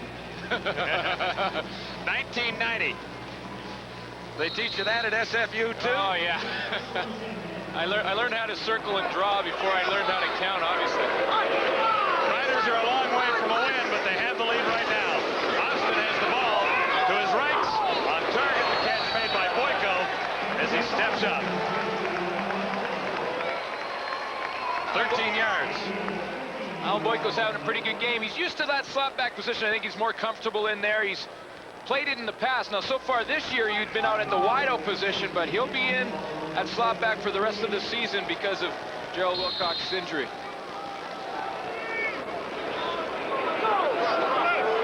$7:52 remaining, third quarter. Ottawa on top, 23-11. First down, Winnipeg. And Austin is on target. Perfect toss to Michael Richardson.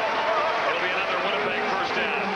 Nice scheme by the Winnipeg Blue Bombers. I mean, it's a super scheme because Ray Bernard gets caught up. This is Ray Bernard right here. This is Michael Richardson right there. Now, just Ray Bernard is in charge of covering him. Doesn't get out there in time. Michael Richardson slips out of the backfield. Nice scheme by Winnipeg. 12-yard gain. Winnipeg first down. Just across the Ottawa 50. Early movement. Flags are down. Here's Richardson. Breaks one. Almost two tackles. Bernard slowed him down. Well, that's a great play. Made the tackle. You know, I think Jeff Cummins is going to be offside on the play, and the Winnipeg Blue Bombers will keep the play, decline the penalty if that's the case, and I believe it is. But boy, that's Michael Richardson like we used to see him. When I think of Richardson, you know, I think back to that playoff game he had against Hamilton, the East Final, 227 yards in that game, 3 touchdowns. That's the type of guy he can be for this Winnipeg Blue Bombers. 1,153 yards in 92. Offside, Ottawa number 97. Penalties decline. Second down. That was for Michael Richardson. Yeah, here's Jeff Cummins right here, and he's just going to jump offside on the snap count. Ken Austin do a nice job right there of staggering that snap count. Heard him say, give him a yard. Less than a yard needed for a Winnipeg first down. Austin looks to put it up. And he gets the catch. He also pays the price. Sean Graham, 88. Hauled it in. Well, not all that much of a gamble when you only have a few inches to go at second down. It's called a waste down. Might not try the old play action. Maybe you can get someone deep in behind the coverage. Eric Gulliford was deep, but he was covered, so Austin went to the safety valve. Sean Graham, the UBC grad, coming out of the slot back position and making the nice catch to get the first down for his team. Now at the Ottawa 23. Austin first down.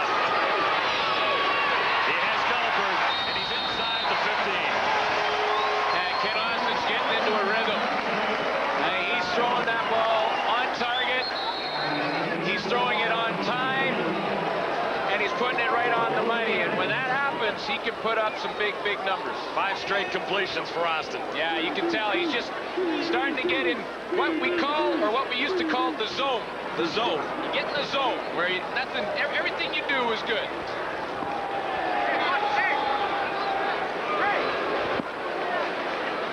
Looks like Cal Murphy's watching his starting quarterback on the fringe of the zone, looking like he's moving into the zone, and hopes he continues to stay in the zone. I don't know what you just said, but I guess it makes sense. Second down, less than a yard to go, Winnipeg. At the Riders 14, no markers.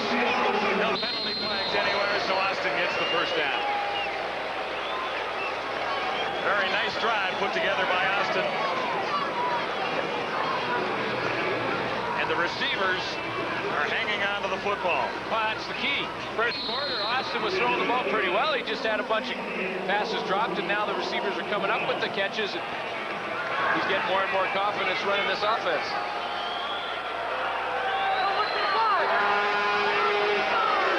This drive began at the Winnipeg 35. Powers is all the way. Dean Lytle. First rushing touchdown of the season for Lytle. Can someone get the number of that truck? A 12-yard touchdown. Everything worked on that drive for the Bombers. Well, he's had a couple of drops, but I feel a little sorry for Kenny Wilhite, who had to try and come up and stop a guy who weighs 240 pounds, stands 6'3". I mean, this guy is straight out a stud. He benches 420 pounds, and he just benched Kenny Wilhite into the end zone. Westwood adds the single points, and the Bombers are clawing their way back.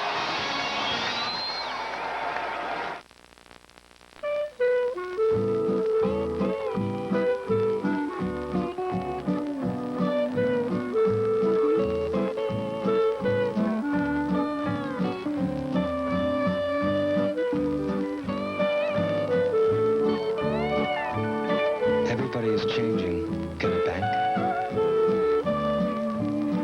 Well, these old shoes gone a long, long way. When the sun goes down. The definition of gray. The boring midtones found between black and white. The definition of the Grey Cup. The Great Canadian Party. It's time to stand up and get passionate about your country, its traditions, its future. One of these great traditions is football played the way it was meant to be. Radically Canadian. The Canadian Football League. It's hard-hitting. It's longer, wider, faster football. Every game is an event, a party. More importantly, it's our game and we won't change it for anyone. The CFL. Radically Canadian and proud of it. Now you too can be a radical Canadian by wearing radical hats, t-shirts, sweatshirts, and golf shirts, all from Starter Canada. Get radical from only $19.99. Call 1-800-545-5757. These items aren't available in any store. The only way you can get radical is to call now. Dare to be different. Get radical. Be Canadian. The Canadian Football League. It's radically Canadian. Call 1-800-545-5757 now.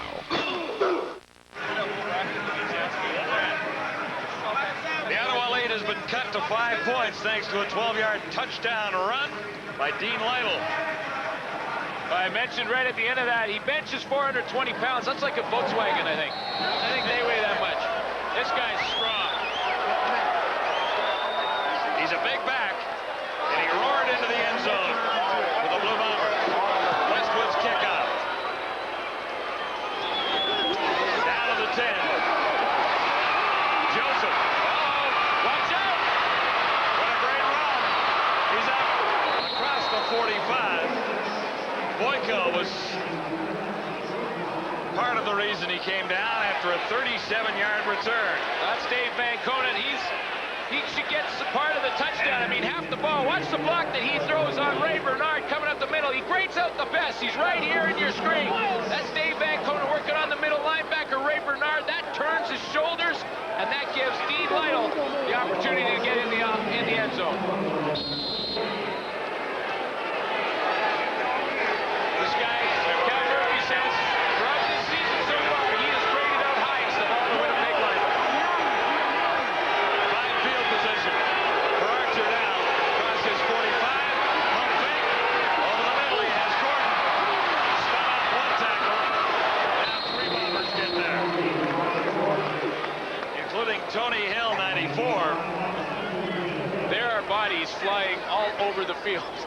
I mean, Gordon went into the middle of that field. I mean, what they were trying to do, Ottawa was trying to go deep. They had run the wide receiver screen to Robert Gordon a couple times tonight. They tried to pump fake it. Winnipeg had the deep ball covered, so they did dump it off to him, but there were bodies flying all over the place trying to make that tackle. Second down, about 5. Archer goes deep. And too deep that time for Joseph Rogers. Well, for the Archer, even though they're 2-0 in this series, the return by Joseph Rogers off the kickoff has reestablished some field position for Ottawa. And here's why Joseph Rogers couldn't get open on the play. Real good jam there by Gerald Vaughn. He pushes him out to his buddy out at the corner, and Damian Lyons, and it's kind of like a handoff. Joseph Rogers just can't get down the field. Oh, the bang! Lamley. The ball incomplete.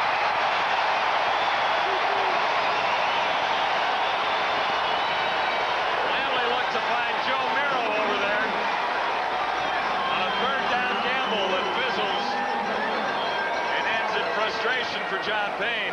Did you like the call? Hey, I love the call. When you're up against, backs against the wall, why not throw some of these fakes?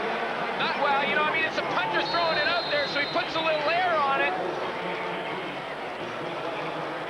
Tommy Henry and Joe Miro were in the area. And guess who's celebrating down there? Number 44 again. Well, K.D. Williams is celebrating with Shannon Garrett. Shannon Garrett's one who came up with the play. Backup defensive back. First down, Winnipeg. Osman all kinds of time. Can't find anyone open. Takes off. He got nailed. Melvin Aldridge. Great shot at the quarterback and took it.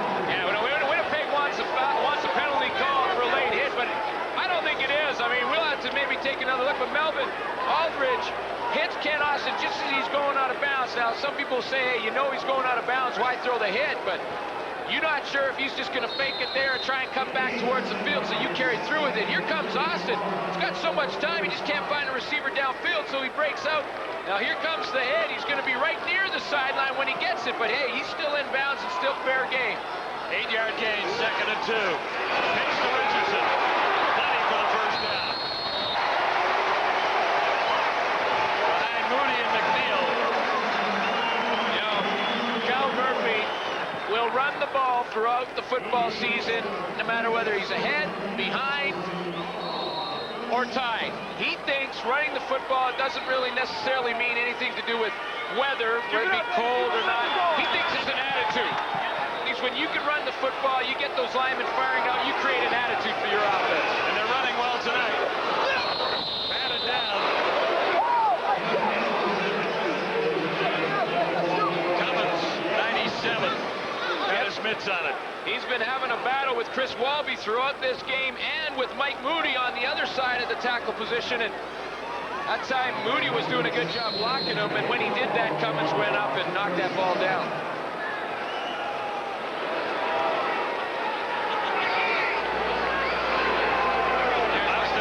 The right. 9 completions of 12 tries. And guess who's over there? Eric Gulliver. That's on the right wide receiver. A 2nd and 10. Is the catch made? No. On the near sidelines. Riders covering on the play. Ruled it no catch, and so did the officials down there. It'd have been a tough catch for Milt Siegel. He was coming full speed to the sideline. Had coverage all over him. Ken Austin put it right where he had to, but in fairness to Milt Siegel, that would have been one heck of a catch to try and come up with that one. So bring on Troy Westwood. Now let me try and add this one. Would that be 49 yards? No. It would be 44. Oh, yeah, right. Spotted at the 44. Westwood has missed 2. He's good there.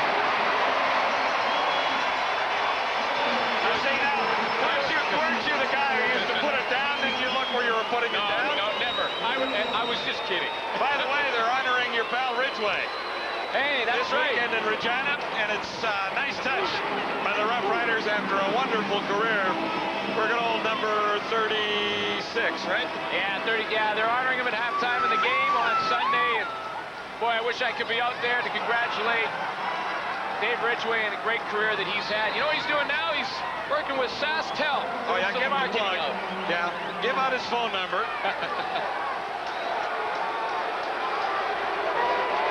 Ottawa with a 2-point lead now. Archer looks to keep it on the ground.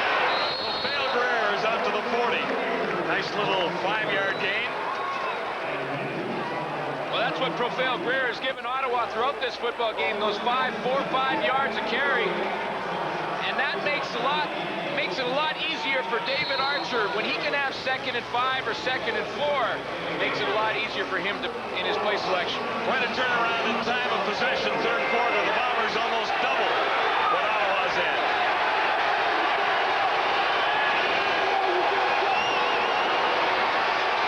Archer will have a first down. Rogers made the catch. And a nice little run afterwards. And Angelo Snipes going to get called for a late hit, so it's going to add on some more. I think it was Snipes was fighting in there. I'm not sure who with. It might have been Richard Sines. But the flag flew, and I think he's going to... Major foul, unnecessary roughness. Winnipeg number 91. First down. There you go. Yeah, he was fighting in there with a couple of the Ottawa offensive line way after the ball was thrown, and there's going to be some more yardage tacked onto this game for Ottawa. See Katie Williams over there just telling him, hey, just settle down and let's just play our defense. Into the final minute, third quarter now. Ottawa with the penalty added on. 13-yard gain. 28-yard net. Set up outside the 40. Greer. And a penalty flag down once more as Profile Greer closes in on 100. Well, I tell you what, win, lose, or draw for the Ottawa Rough Riders tonight, they have played a super football game, and I can tell you right now, they've improved that offensive line. Offside, Winnipeg. So Ottawa will take this penalty. That put them in a 1st and 5 situation. Changes on that offensive line since John Payne got there at left tackle, at center, and at right guard. Well, the big one, Chuck Esty, comes in there. He played with Archer in San Antonio. San Antonio was 3rd in the league giving up sacks last year, so he's a good one. This is 1st and 5. Archer, a little play action fake. And Rogers didn't see it coming. I tell you what, Gerald Vaughn had such good coverage on Rogers that he didn't see that ball come down. Going against Winnipeg.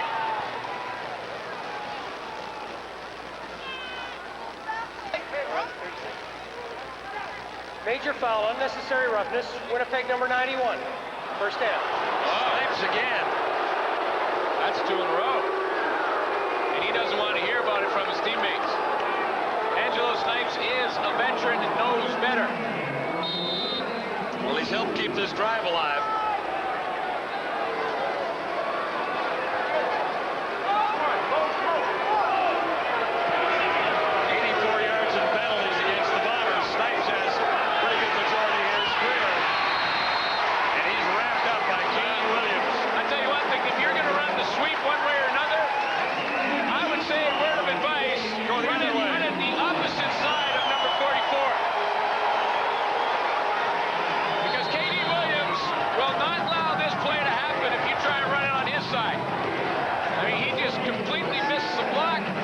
Underneath, and Profile Greer has no chance. Greer 10 carries for 80 yards until then. There was 0 yards on his 11th carry of the night.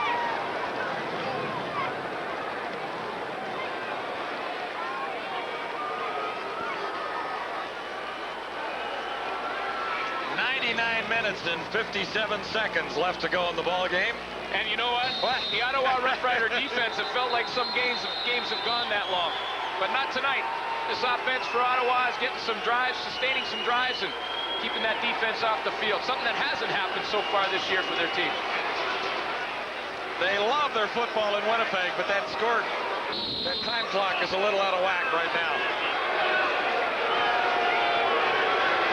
Sugar 1 second remaining third quarter. Archer goes to the toss for a home run. Whoa, Robert Gordon, the intended receiver. Didn't you like the coverage? Was it close? That was borderline interference on Damian Lyons. Well, there is no red flag anywhere, and that's the third quarter from the stadium in Winnipeg.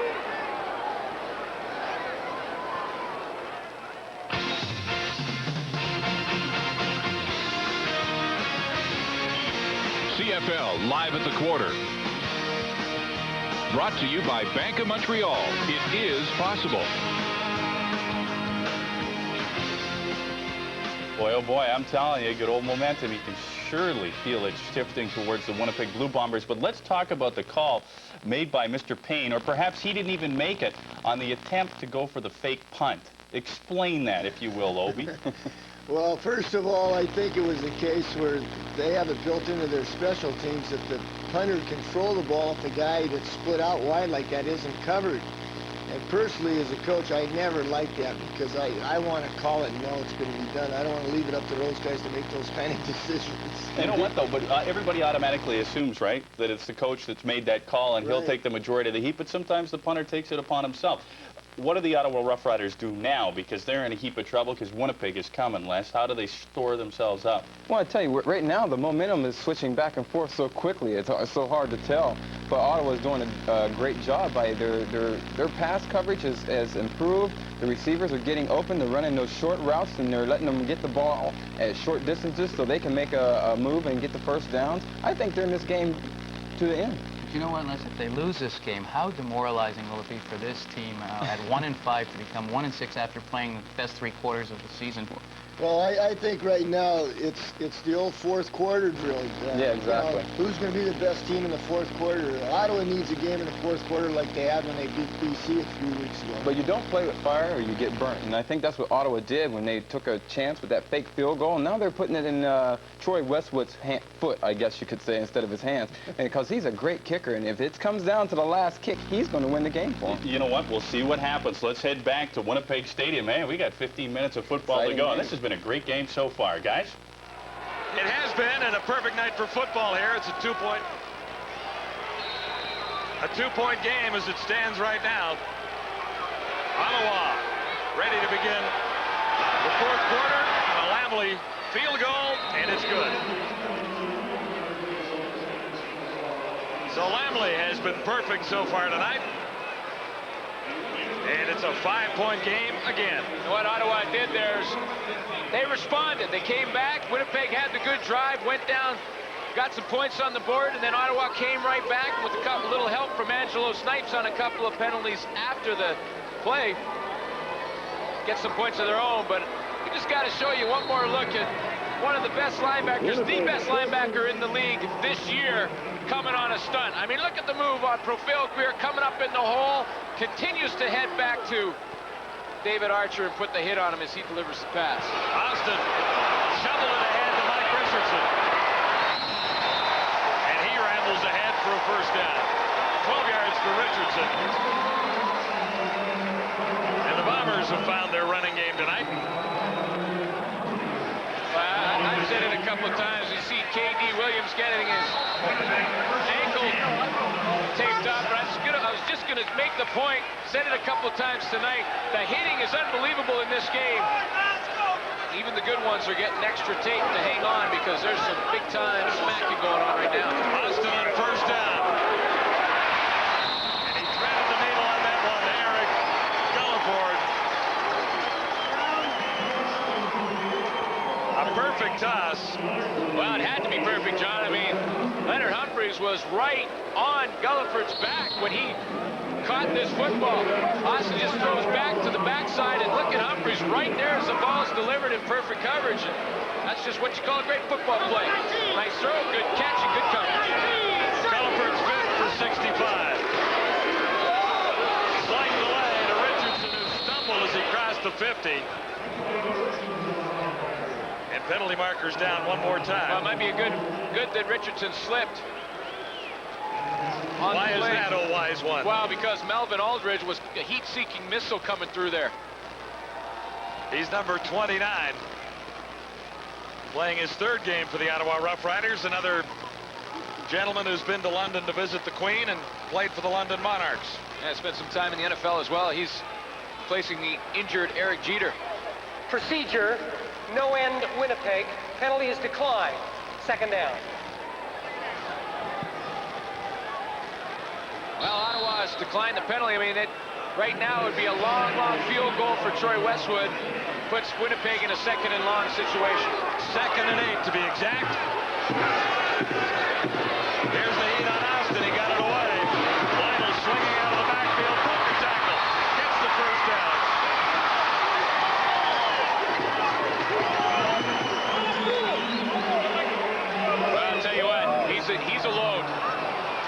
play for the Bombers. And there's a penalty that's going to bring it back. Back near the 50 now. Far side of the field. Procedure, Winnipeg no end. Repeat That's a double no end. Well, when they line up, the slot back and the wide receiver have to look at each other. One has to be on the line of scrimmage, and one has to be off. Now, because slot backs, for the most part, are in motion moving towards the line of scrimmage at the snap of the ball, the wide receiver usually is on the line of scrimmage. And right now, they're not getting it done. 2nd and 13. Right in midfield. Austin deep, wide open. All the way. Touchdown. He was all alone. Eric Gulliford. Wow, it's the second touchdown of the year, and it's a huge one. So how did he get so wide open? Well, it was obviously a bust in the Ottawa defensive backfield in the coverage, because Eric Gulliford's going to run an out and up. He came into the slot back position. He runs up to the sideline and then down the sideline. Now, right there's Leonard Humphreys chasing. I don't think, and you see the block at the end of the play by Bill Stiegel, I don't think it was Humphreys' fault. I think he had the short zone. Tommy Henry was supposed to be deep, or Joe Miro, excuse me. Didn't get deep enough, and Gulliford got in behind him. The Blue Bombers have the lead for the first time at 28-26. Play Safeway's Touchdown to Win. If your name appears below, you may have won a TriStar packing case by Skyway Luggage with practical features and modern-day innovations for today's experienced travelers. Skyway Luggage, quality and durability for over 85 years. Or Minolta Compact Zoom Binoculars, a convenient zoom lever lets you locate a subject at low power, then examine it in detail. Minolta high performance at an economical price. Touchdown to Win ballots, available exclusively at all participating Safeway stores.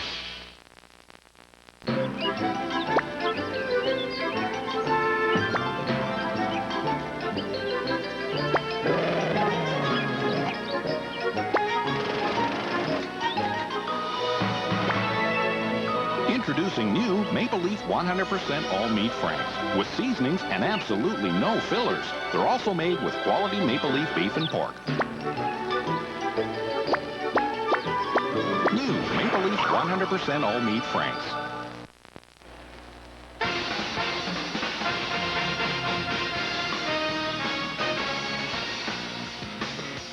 CFL Live on TSN. Brought to you in part by Diet Pepsi. Diet Pepsi has no diet aftertaste. And by the Alliance of Canada's only full-service telecommunications companies, proud sponsors of the Canadian Olympic team. 5 plays to cover 75 yards, capped off by a 55-yard touchdown strike from Kent Austin to Eric Gulliford. Here's the celebration. He was wide open. He sure was. Miscue in the Ottawa secondary, and Eric Gulliford takes full advantage of it. Averaged 22 yards coming into this game. He's averaging 20 tonight per catch. He's right up there with this average. Bouncing to Greer at the 25. 7 on the return. 6 catches.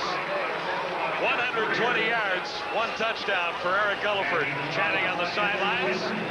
Ottawa came out of the blocks, got the early lead, and then it's balanced out a little bit after that. Looks like Winnipeg scoring some more touchdowns, and Ottawa just coming up with field goals. Bombers had only scored 11 touchdowns in the first 6 games.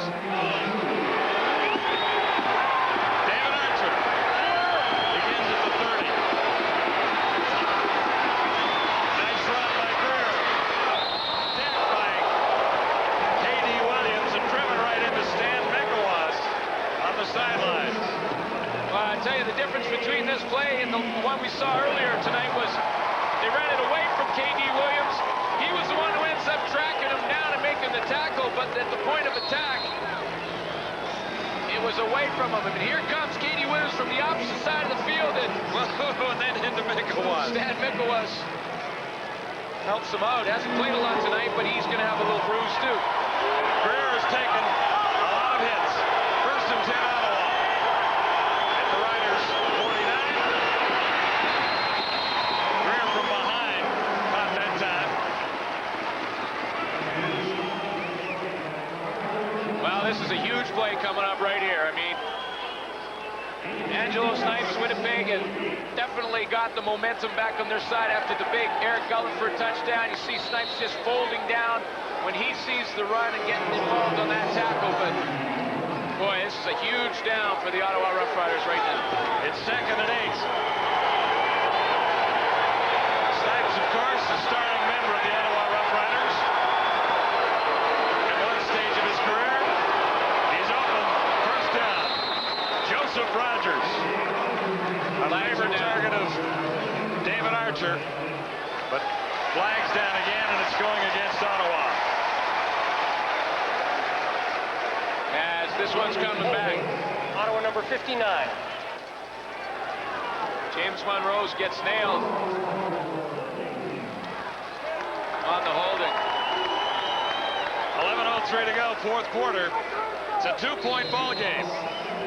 Winnipeg on top, 28-26. David Archer and the Rough Riders facing second and 18.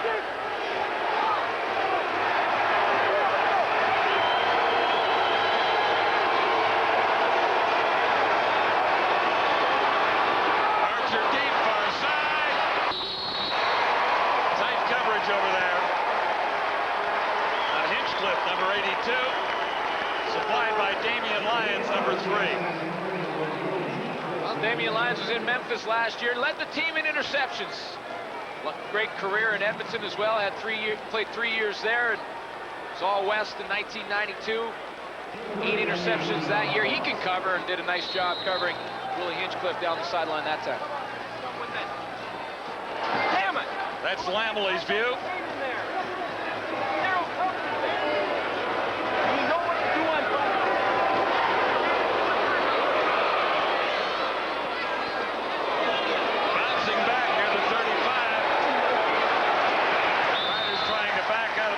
Gulliford draws some flags after a 33-yard punt. Looks like no yards against Ottawa. Looks like Ken Austin gets the ball back. What do you get when you take Wendy's crispy chicken nuggets, 6 tender pieces cooked to a golden brown, served with your choice of savory sauces and make them just $1.99? You get busy. Wendy's 6-piece crispy chicken nuggets, now just $1.99. NEMS is a direct marketer. Things like checks and forms and business cards and labels. You know, being in a small town doesn't hinder our business at all. The majority of our customers use either the Advantage toll-free phone or fax lines. And really, the 1-800 lines are the lifeline between us and our customers. We've had an increase of about 35%. If our 1-800 lines went down, we'd be out of business. Advantage, providing solutions for business.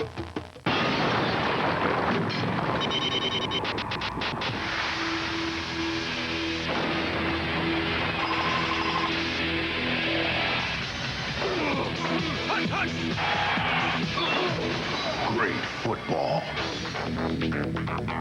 Great software. Join the winning team. It's unbeatable.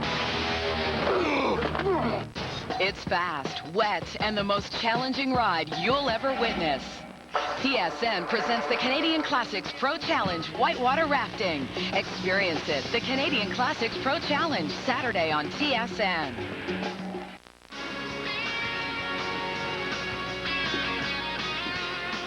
Ken Austin good on 18 of 29, 263 yards for Winnipeg tonight. And here's how he spread it around. A little more to the right, 9 of 12 over there. He's been effective up the middle, and on the left side, stay away. Well, he's got a rookie on the left side, Doyle Burns. On the right side, he's got Eric Gulliford. And Eric Gulliford, obviously the one he's going to.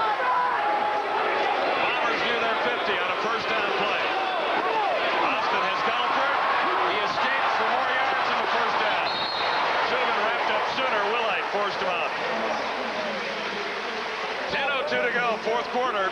This is slipping away from the Ottawa Rough Riders. Well, you know, I should also say about those passing stats, and Gulliford has been the recipient of a lot of them from Ken Austin, but throughout his career, Ken Austin has been a little bit right-handed.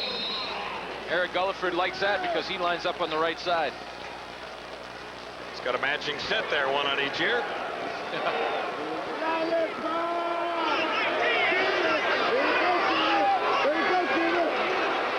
Richardson on first down.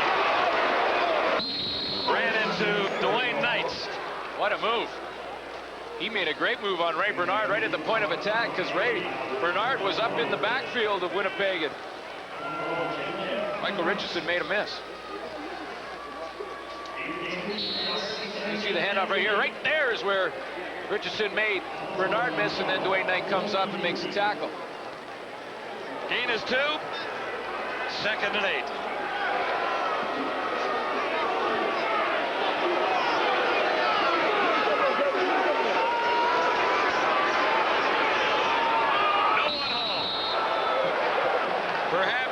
Sean Graham was the intended receiver. You know what, though, John? I think there was a miscue there. I don't think that Winnipeg ran the patterns they were supposed to. I mean, there was uncertainty from the beginning of that play to the very end. And you can see by the reaction of Ken Austin as he walks to the sideline, something didn't happen the way he wanted it to because he was over there pointing. He should have gone in here or should have gone out there or something, but it wasn't what he got.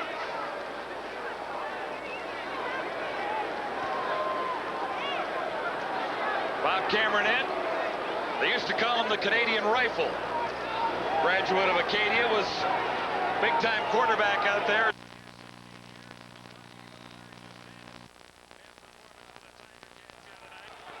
Cameron says he waited 16 years for 2 quarterbacks to drop in Winnipeg, so he'd have a chance at it.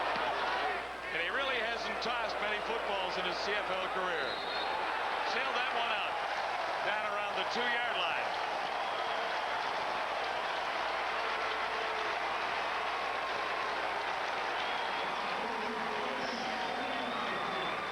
Has had a season and a half in Ottawa already, and he's only been there for 6 full games. It's been frustrating. This guy is a real classy individual and takes it all in stride. It's been difficult, and the biggest thing for me is I can handle it 2 ways. One, I can get down on the situation, and we can get down on one another, or we can try to change some things. And my choice is to try to change some things around, try to make something happen, and that's all I can do, really. I think that players are looking for me to continue to keep fighting, and if I let my guard down, then I think everybody will sink. So I'm just going to try to keep fighting and hanging. Well, it's been that kind of year for Ottawa. I'll tell you what, they're very close to giving up a safety on the play. Back to the 1-yard line. Trofeo Gray was everything he could do just to get back to the line of scrimmage, and guess what they tried to do again? Run the ball to K.D. Williams' side. And he was in the backfield almost at the handoff point. Riders trail it by 2. Facing 2nd and 15. Almost on the goal line. Archer has to go deep. No flags in the coverage of Joseph Rogers, in spite of the fact that he's pleading for one. And it could have been worse for Ottawa there, because Greer took a pretty good hit on the goal line. Well, they could have given up the safety. Greer just got it out, and then it's not a bad thing to try and do is to try and throw it out to just go deep down there to Joseph Rogers. He comes out with the catch. You come out of a big hole. If not, you just punt it away.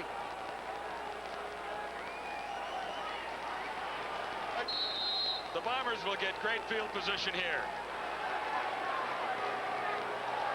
Lamley 15 yards deep in his end zone. And he doesn't get a good one away. Coming down near the 35, no yards. Tacked onto that.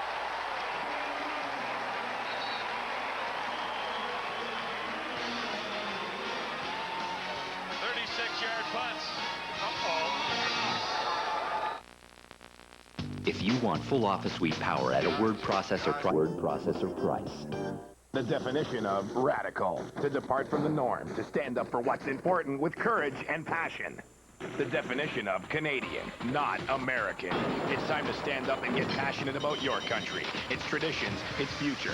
One of these great traditions is football played the way it was meant to be, radically Canadian. The Canadian Football League. It's hard-hitting, it's longer, wider, faster football. Every game is an event, a party.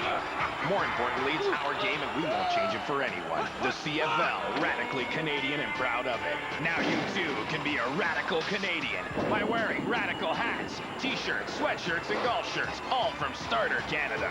Get radical from only $19.99. Call 1-800-545-5757. These items aren't available in any store. The only way you can get radical is to call now. Dare to be different. Get radical. Be Canadian. The Canadian Football League, it's radically Canadian. Call 1-800-545-5757 now.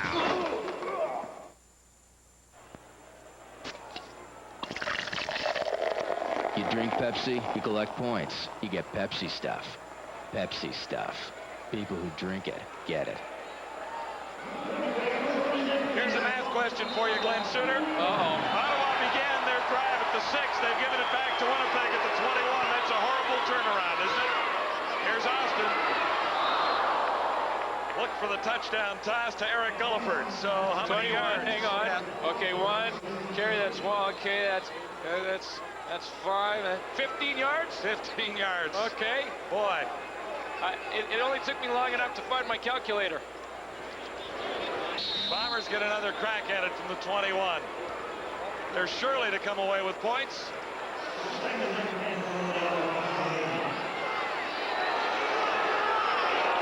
Second and 10.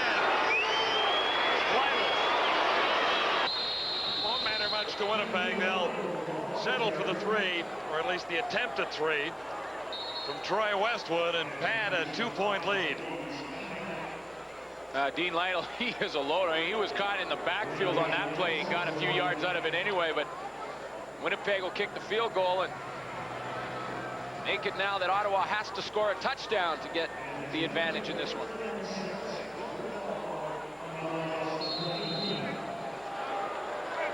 Westwood is in. Bob Cameron will hold. Chip shot from here at the 24.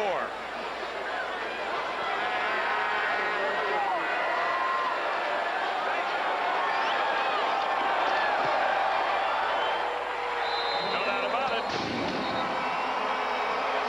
The Bombers have a 5-point lead at 31-26. I'll tell you what, for Winnipeg, they put it into that touchdown. Now Ottawa has to score a touchdown to win. But for Ottawa to get the ball defensively, you come out on the field and you're almost already in the red zone. They got to feel pretty happy with the fact that they just dodged the bullet. They only gave up 3. I mean, they were in field goal range when they got the ball. So they've given up 3. Now David Archer can feel like they've dodged the bullet and come back out there and try and put the winning points on the board. Still lots of time for the Ottawa Rough Riders, but Cal Murphy had to engineer a big comeback last week when he put Reggie Slack into the ball game. And Winnipeg stormed from behind for a 38-36 win over the Stampeders. That was July 29th at Winnipeg Stadium. 16 points in the last 123 of the 4th quarter. That's about what David Archer has to do to pull off a victory in this one tonight.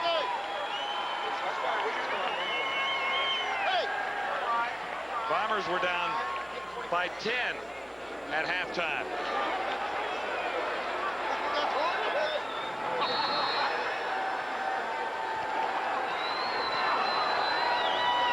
Right now, Ottawa trailing by 5 at 31-26. Here's Westwood's kickoff.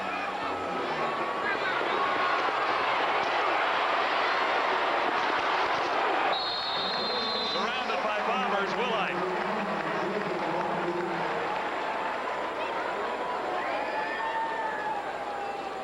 Well, he did it for years. He's one of the 3 quarterbacks that have put up 6,000 yards in the season, and now he has to bring back his team. And we had Wade Miller ISO'd earlier in the game on a special teams play, and he's got another special teams play here on a kickoff cover. As he comes down full speed, he weighs 215 pounds and takes on the first block and then gets over there and gets the tackle.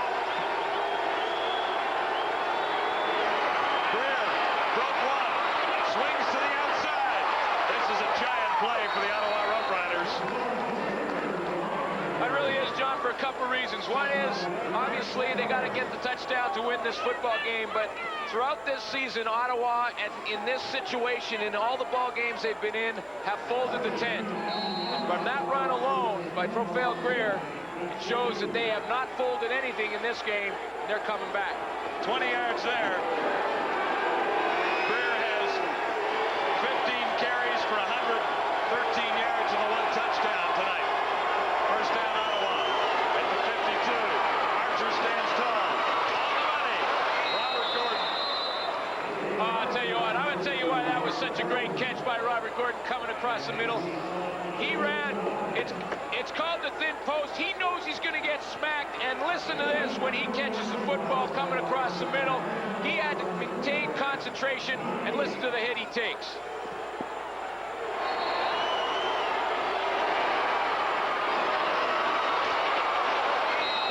Regular speed, and it's been a hard-hitting affair at Winnipeg Stadium tonight. 4:57 to go, fourth quarter. Ottawa inside the Blue Bomber 30. Greer, he's got 5 more.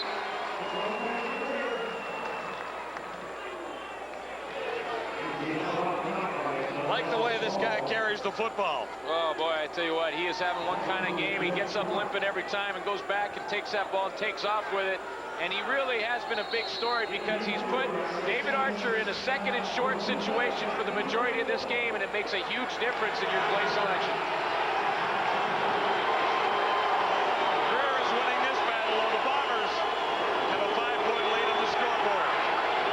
Second and 5. Early movements. Flags everywhere.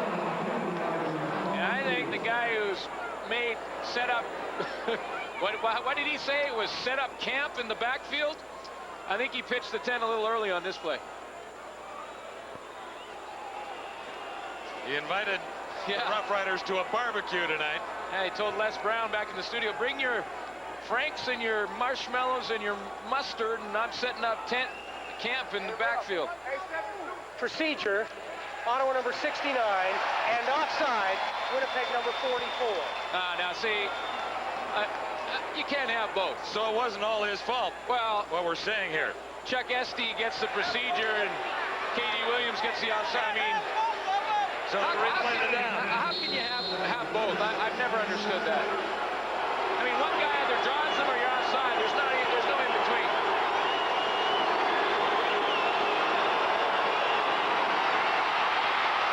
Archer. No one available.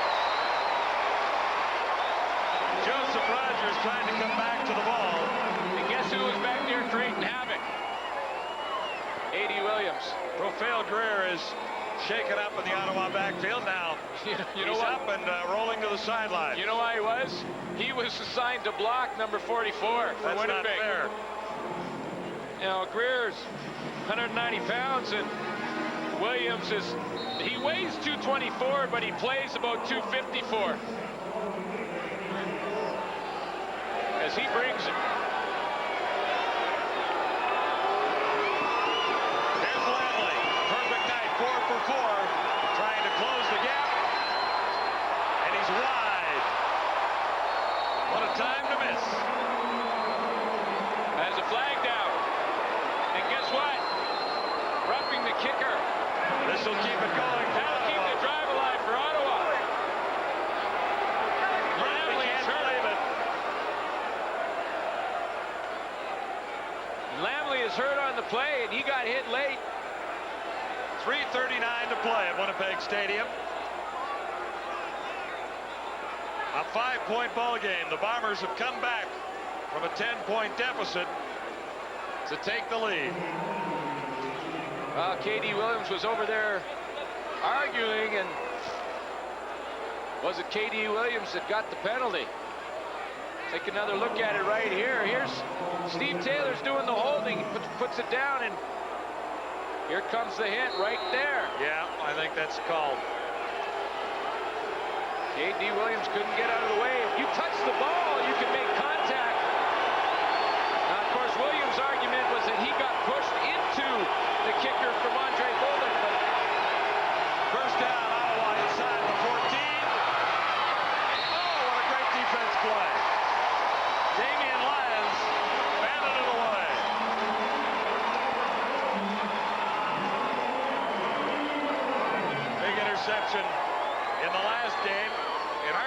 almost had it there.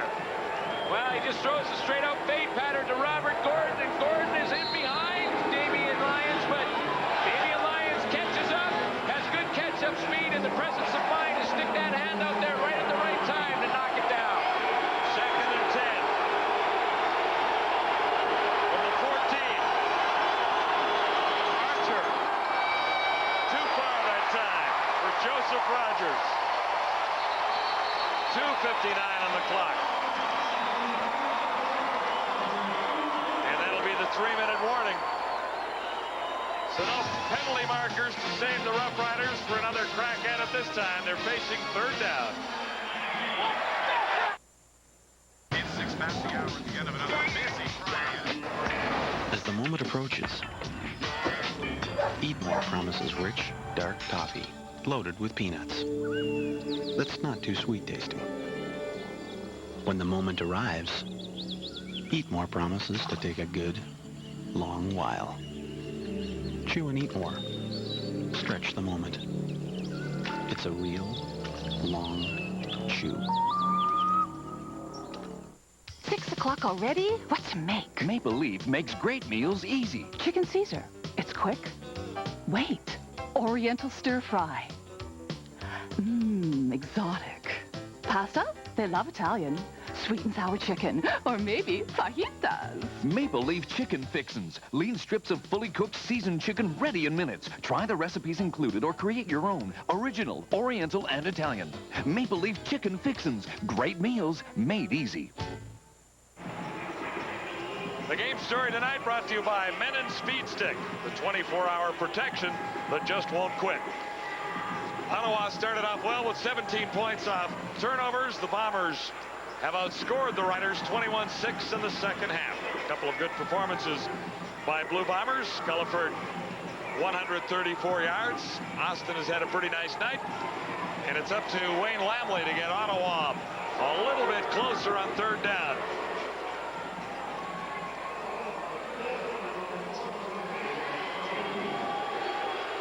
One for one from this range, so far perfect for Wayne Lamley at this range. Should have been a chip shot this range. He's wide again. He had a second chance at it.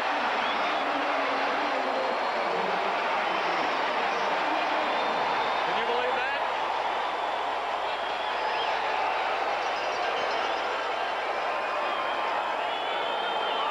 Well, you know, you got no rough you just have to shake your head. The Ottawa Rough Riders are finding another way to shoot themselves in the foot. The snap is a bit inside, but good hold by Steve Taylor. Got the laces away.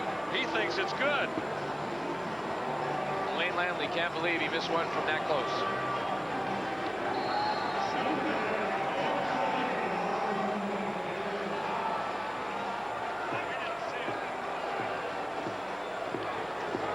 So the Bombers get it back. With a 4-point lead, Michael Richardson has 6.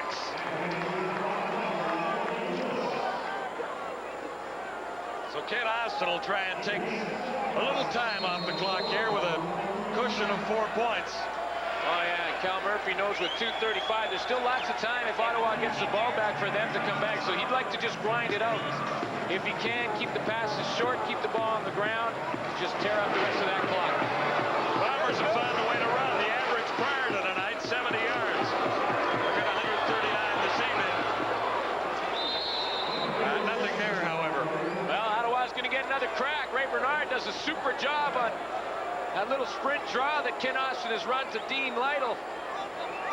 But Ray Bernard's seen this play about 3 or 4 times, and he snuffs it out. So he alone gives the Ottawa Rough Riders and David Archer another shot at winning this football game.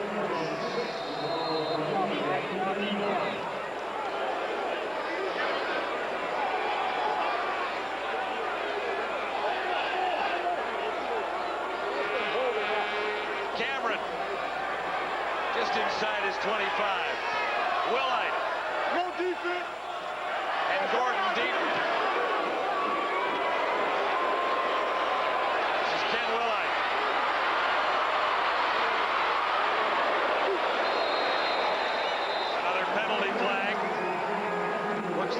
against Ottawa. Yeah, it looks like it'll be an illegal block on Ottawa. That's the indication. 1:46 on the clock on the scoreboard at Winnipeg Stadium.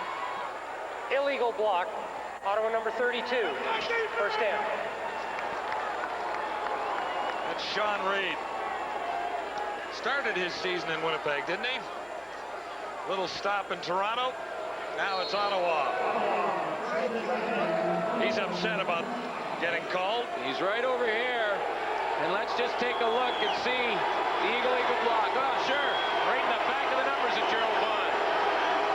First down for David Archer. Goes deep, man open. Will be a big first down for Ottawa. Rogers. James Ellingson back in the game, going with the 5 receiver set, trying to spread it out. Get some matchups, and that time Joseph Rogers just runs the deep out pattern to start this drive for David Archer. He's got 1:40 to move this team down. They have to score a touchdown to win. Down by 4. 20 yards for Rogers. His 8th catch of the game, 158 total. Ottawa first down at the 45. Archer stands in. Oh! And Rogers couldn't squeeze that one.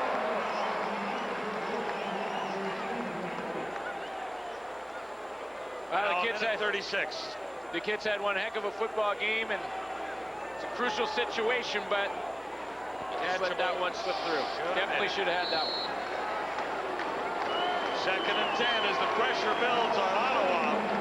A team that has not won a game outside Ontario since 1990.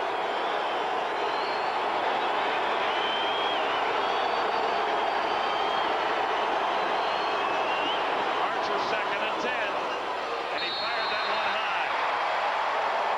1:31 to play. And they're in 3-down football now, John. I mean, minute 31 left.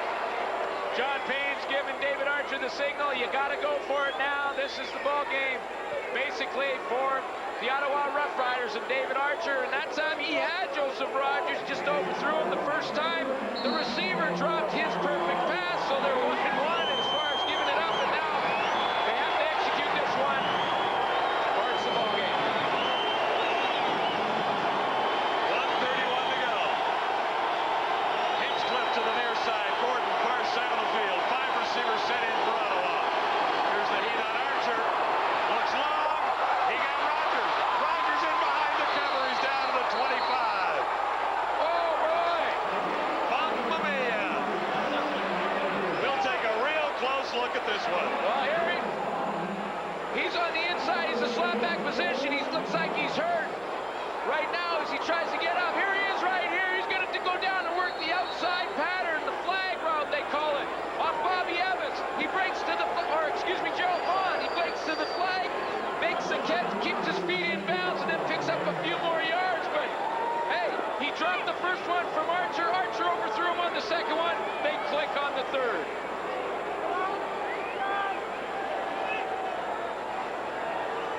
Joseph Rogers, 9th catch. What a game.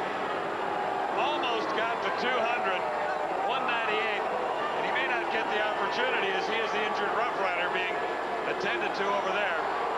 Well, he's got to go out 3 plays now because the training staff has come out to attend to his injury, so he's got to be out for the next 3 plays. So the Ottawa Rough Riders will have to look to someone else in that lineup to come up with a big play on the 26-yard line going in. Ottawa Rough Riders have never made it easy in 1996. They had a 10-point lead at halftime, squandered that, now they're battling back. They trail by 4, have to get to the end zone to win their 2nd ball game of the year. On first down, Archer is down.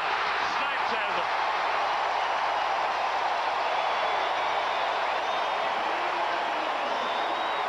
Third sack of the night for the Blue Bombers. 2-time All-East rush linebacker, and I believe that's his 2nd sack of the season, or 6th sack of the season, excuse me, and he comes and does the nice spin move right there, working on Izumu, OKK, comes up with a huge play. Archer on 2nd and a whole bunch. Should have the first down.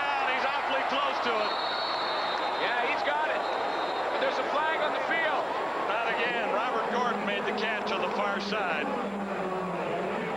Procedure against Ottawa. It's coming back. Oh, my. Procedure, Ottawa number 80. Bill Hess didn't time his jump, didn't time his motion to the line of scrimmage and got caught. Boy, Ottawa just, they must be wondering what they got to do. It's the best game I've seen them play all season. They're knocking on the door, making the plays. They just can't get it done. This is 2nd and 23. Archer. Hanging on to the football, guys. That's the veteran of this receiving corps, Robert Gordon. Or hang on. It was Gordon, wasn't it? Yeah. Yeah, Robert Gordon ran the out pattern and was about 2 yards short of the first down in the second in a whole, second in a whole bunch situation. Archer hit him right on the numbers and he flat out dropped it. 47 seconds to play. Final quarter in Winnipeg. 3rd and 23. There's one last gasp for the Ottawa Rough Riders here tonight. Archer won't get in the way. 4th sack of the ball game by the Blue Bombers.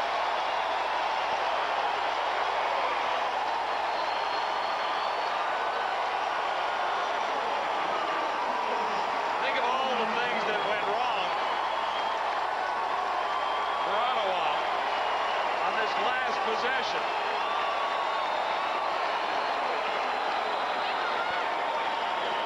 Well, you know, when you get this situation, John, it's 3rd and the long situation. They're going to send the linebackers, Winnipeg are, and there goes K.D. Williams in there with John Kroenke.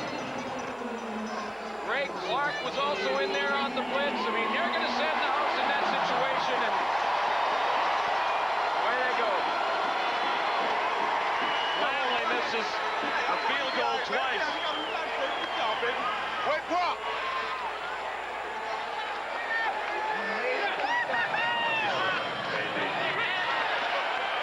What a football game tonight. I think James Ellingson's going to get a penalty, and that's going to move it down. Not that it matters now, but he showed a little frustration at the end of that play. And he has thrown his helmet to the sideline. He's mad, and just a lot of frustration from a veteran who's seen his team do almost everything they could to win this football game and come up just short. 43 seconds. Mike Richardson on 1st down, Winnipeg. Guess what? Another flag flies.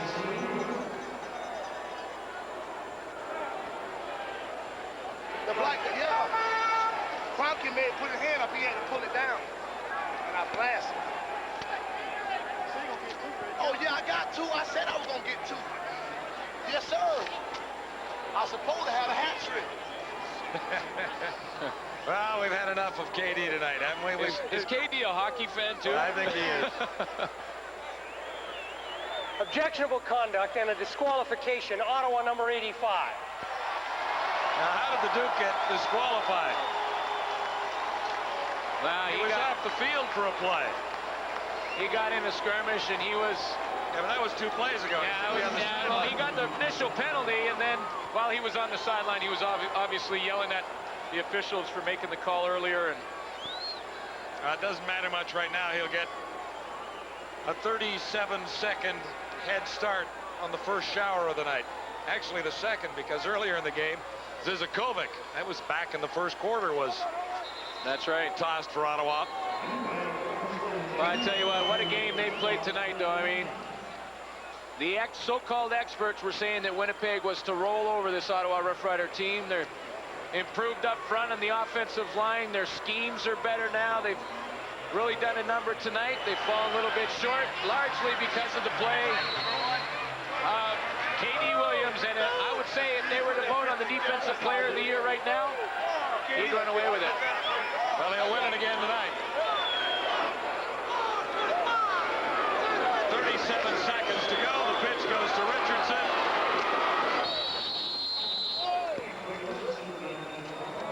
And let's pick those Corral Radically Canadian players of the game for this one in Winnipeg tonight.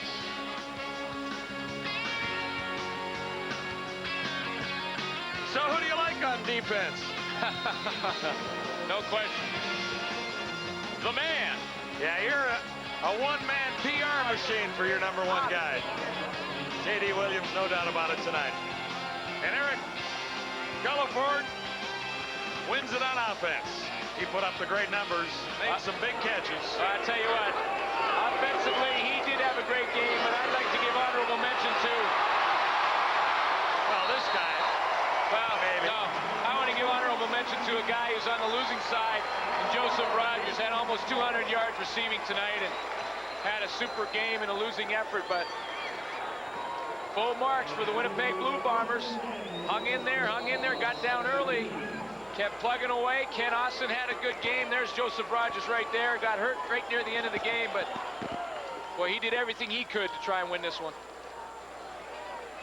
Well, the frustration continues for the Ottawa Rough Riders. Now 1-6. And this was a game they had an opportunity to win.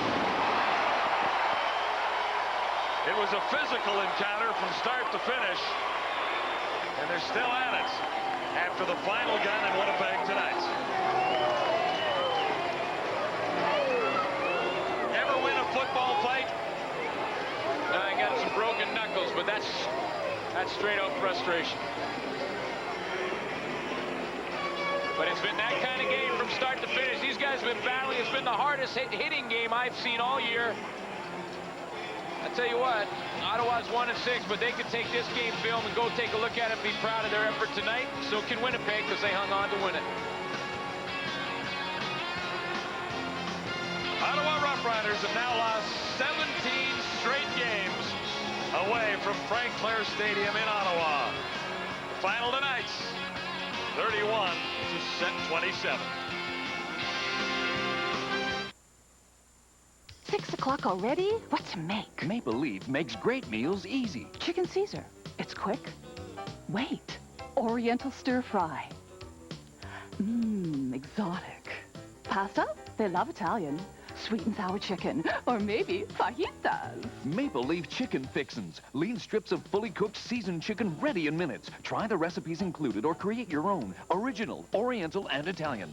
Maple Leaf chicken fixins. Great meals made easy. Play Safeway's Touchdown to Win. There's a prize for every touchdown and interception during TSN telecasts. Prizes like MasterCard Traveler's checks from Bank of Montreal, Macassa stoneware and the lifestyle pattern, Minolta compact zoom binoculars, or Timex watches with Indiglo nightlight. Or win a trip for 2 to Puerto Vallarta courtesy of Canadian Holidays, Canada's largest vacation company. Safeway feature products, Kraft Peanut Butter, Campbell's Chunky Soup. Touchdown to win at Safeway, today's better way. The definition of a mother, your mom. The definition of one tough mother, every CFL player. When it comes to football, there's only one way to play it. The right way. Our way. Radically Canadian. The Canadian Football League. It's our game. It's longer, wider, faster, and more exciting. Every game is an event, a party. Canadian football has been a tradition for over 105 years, and it's still kicking. The CFL. Now you too can be a radical Canadian by wearing radical hats, t-shirts, sweatshirts, and golf shirts, all from Starter Canada. Get radical from only $19.99. Call 1-800-545-5757. These items are not available in any store. The only way you can get radical is to call now. Dare to be different. Get radical. Be Canadian. The Canadian Football League, it's radically Canadian. Call 1-800-545-5757 now. Well, gentlemen, they fought the good fight. The Ottawa Rough Riders with a game effort, but they come up short again. Well, I thought Glenn Suter made an intelligent remark by saying that Ottawa should be proud of themselves. But the question now is whether the people in Ottawa are going to be proud of the Rough Riders. You know, 13,000 these people are averaging at Frank Clair Stadium. On Thursday night, the first place Toronto Argonauts go into Ottawa, and I'm telling you, people in Ottawa, the Rough Riders are this far, they're closer to their deathbed than I am to Les right now. And, and if you don't start supporting that team, then, and be proud of the team, the way they play tonight, and you won't have the Rough Riders to kick around anymore. You know, I like that thing about be proud and everything, but you can't be really proud until you absolutely come out with a win. I mean, Ottawa's play selection down in that go area, which I'm talking about in the 20-yard line, on the 15-yard line, getting ready to score. Most teams run crossing routes. Do you know why they run crossing routes? Because it's successful. Ottawa got down in the go area, and they're still going deep, and it just didn't work for them. Especially with the blitzes that Winnipeg was throwing at them. Wasn't that the play that they should have went to, Obi? Well, yeah, I think Les is right about the types of plays against a blitzing defense. But at the same time, you know, that's Ottawa's best game that they've played this year. As Marty mentioned, they come up on the short end of the stick. But I've always believed that your fans want to see the effort to win. I mean, you're not going to always win because those other guys are getting paid to win too. But so I think that what they saw tonight is very positive, and hopefully when they get a game at home, maybe that'll jack them up to get over the hump and play full 60 minutes. The fourth quarter is what killed them. Hey, you know what, Bob? You know what the Rough Riders had a little too much of? We've been giving this guy a lot of publicity. They had a little too much of K.D. Williams. I mean, he proved again tonight he is the best defensive player in the CFL. Well, I think... Yeah, he's got a lot of help. I don't know. I think Angelo Snipes had a great game I was as well. just going to say, we said at the top of the show that Ottawa was going to have problems with Snipes and Williams coming off the edge, and they sure did. And you know what? How about Greg Clark? This guy isn't a bad football player either. The Winnipeg Blue Bombers are victorious. It was a tough, hard-fought effort, but they did come up with the win. As for the Ottawa Rough Riders, Glenn, you know what? They got a lot to be proud about. They played a tough football game tonight. Play Safeways, touchdown to win. If here's below, you may have won $300 in MasterCard Travelers checks from Bank of Montreal, or the new Dirt Devil Broom Vac and Ultra Handbag. Touchdown to win ballots available at all participating Safeway stores. We make maple leaf wieners for Courtney, who will only eat Mr. Broccoli if he hasn't touched Mr. Gravy. We make maple leaf wieners for Tim, who says peas explode in his mouth. And for Caitlin, whose scrambled eggs must be shaped like little bugs. Maple leaf wieners have a taste made especially for kids. For Kenny, who won't eat anything with sauce, and Jason, who won't eat anything without sauce, there will always be maple leaf. If your name appears below, you're today's winner of a trip for two to Puerto Vallarta. You'll stay for 7 relaxing days and 6 magical nights, courtesy of Canadian Holidays, Canada's largest vacation company. Touchdown to win ballots, available exclusively at all participating Safeway stores. Here we go with the block of the game, brought to you by Pepsin AC. You can be heartburn-free with Pepsin AC. What did you spot? Well, it was on the Dean Lionel touchdown. It was Dave Van Conen. He comes up here right there in your screen and puts a real nice block on Ray Bernard to spring his fullback for the touchdown. And just got to say one quick comment to the panel back in Toronto. Hey, if I'm in an Ottawa Rough Rider uniform right now, I hold my head high. That was a heck of an effort from a football team that's really been struggling. Not quite enough for the Ottawa Rough Riders, however. There are signs of improvements, but not quite enough to knock off the Bombers, who win by 4 in Winnipeg tonight. Music looks like a lot of fun when you're playing, and it is. It's a business, though. You've got to make ends meet. I make 500-600 calls a month. The Advantage program is definitely something that's come into play in a big way. When you're out on the road, you're working 24 hours a day. Checking back with the office, the voicemail. The discounts for me have come in around 30%. It's a sizable chunk of money. It's a long, slow process to an overnight success. Advantage, providing solutions for business. If you want full office suite power at a word processor price, look no further than Corel WordPerfect Suite. Corel WordPerfect Suite includes an exceptionally intelligent word processor, an award-winning spreadsheet, amazing presentation graphics, plus business graphics and utilities, hundreds of fonts and thousands of clip art images. Corel WordPerfect Suite delivers office suite power at a word processor price. Play Safeways, touchdown to win. There's a prize for every touchdown and interception during TSN telecast. Prizes like a Daewoo 27-inch stereo TV, a Uniden cordless phone and answering system, a Dirt Devil Ultra Handbag and cordless broom bag, or a packing case from Skyway Luggage. Or win a trip for two to Puerto Vallarta, courtesy of Canadian Holidays, Canada's largest vacation company. Safeway feature products: Vicks Whole Dills, Red Rose Tea. Touchdown to win at Safeway, today's better way. I'm Jim McKay with an update from the 2020 Global Games. Graduated hurdles rose, but Great Britain fell. Nathan Rudder grabbed the ring and the gold for the U.S. Earlier today, Caswell Fowler executed the first perfect 10 multiple board dive. The world of sports is ever evolving, but athletes of today can choose All Sports Body Quencher for fluid replacement, unsurpassed taste, thirst-quenching flavors. Coming up later, the record-breaking 300-meter dolphin relay.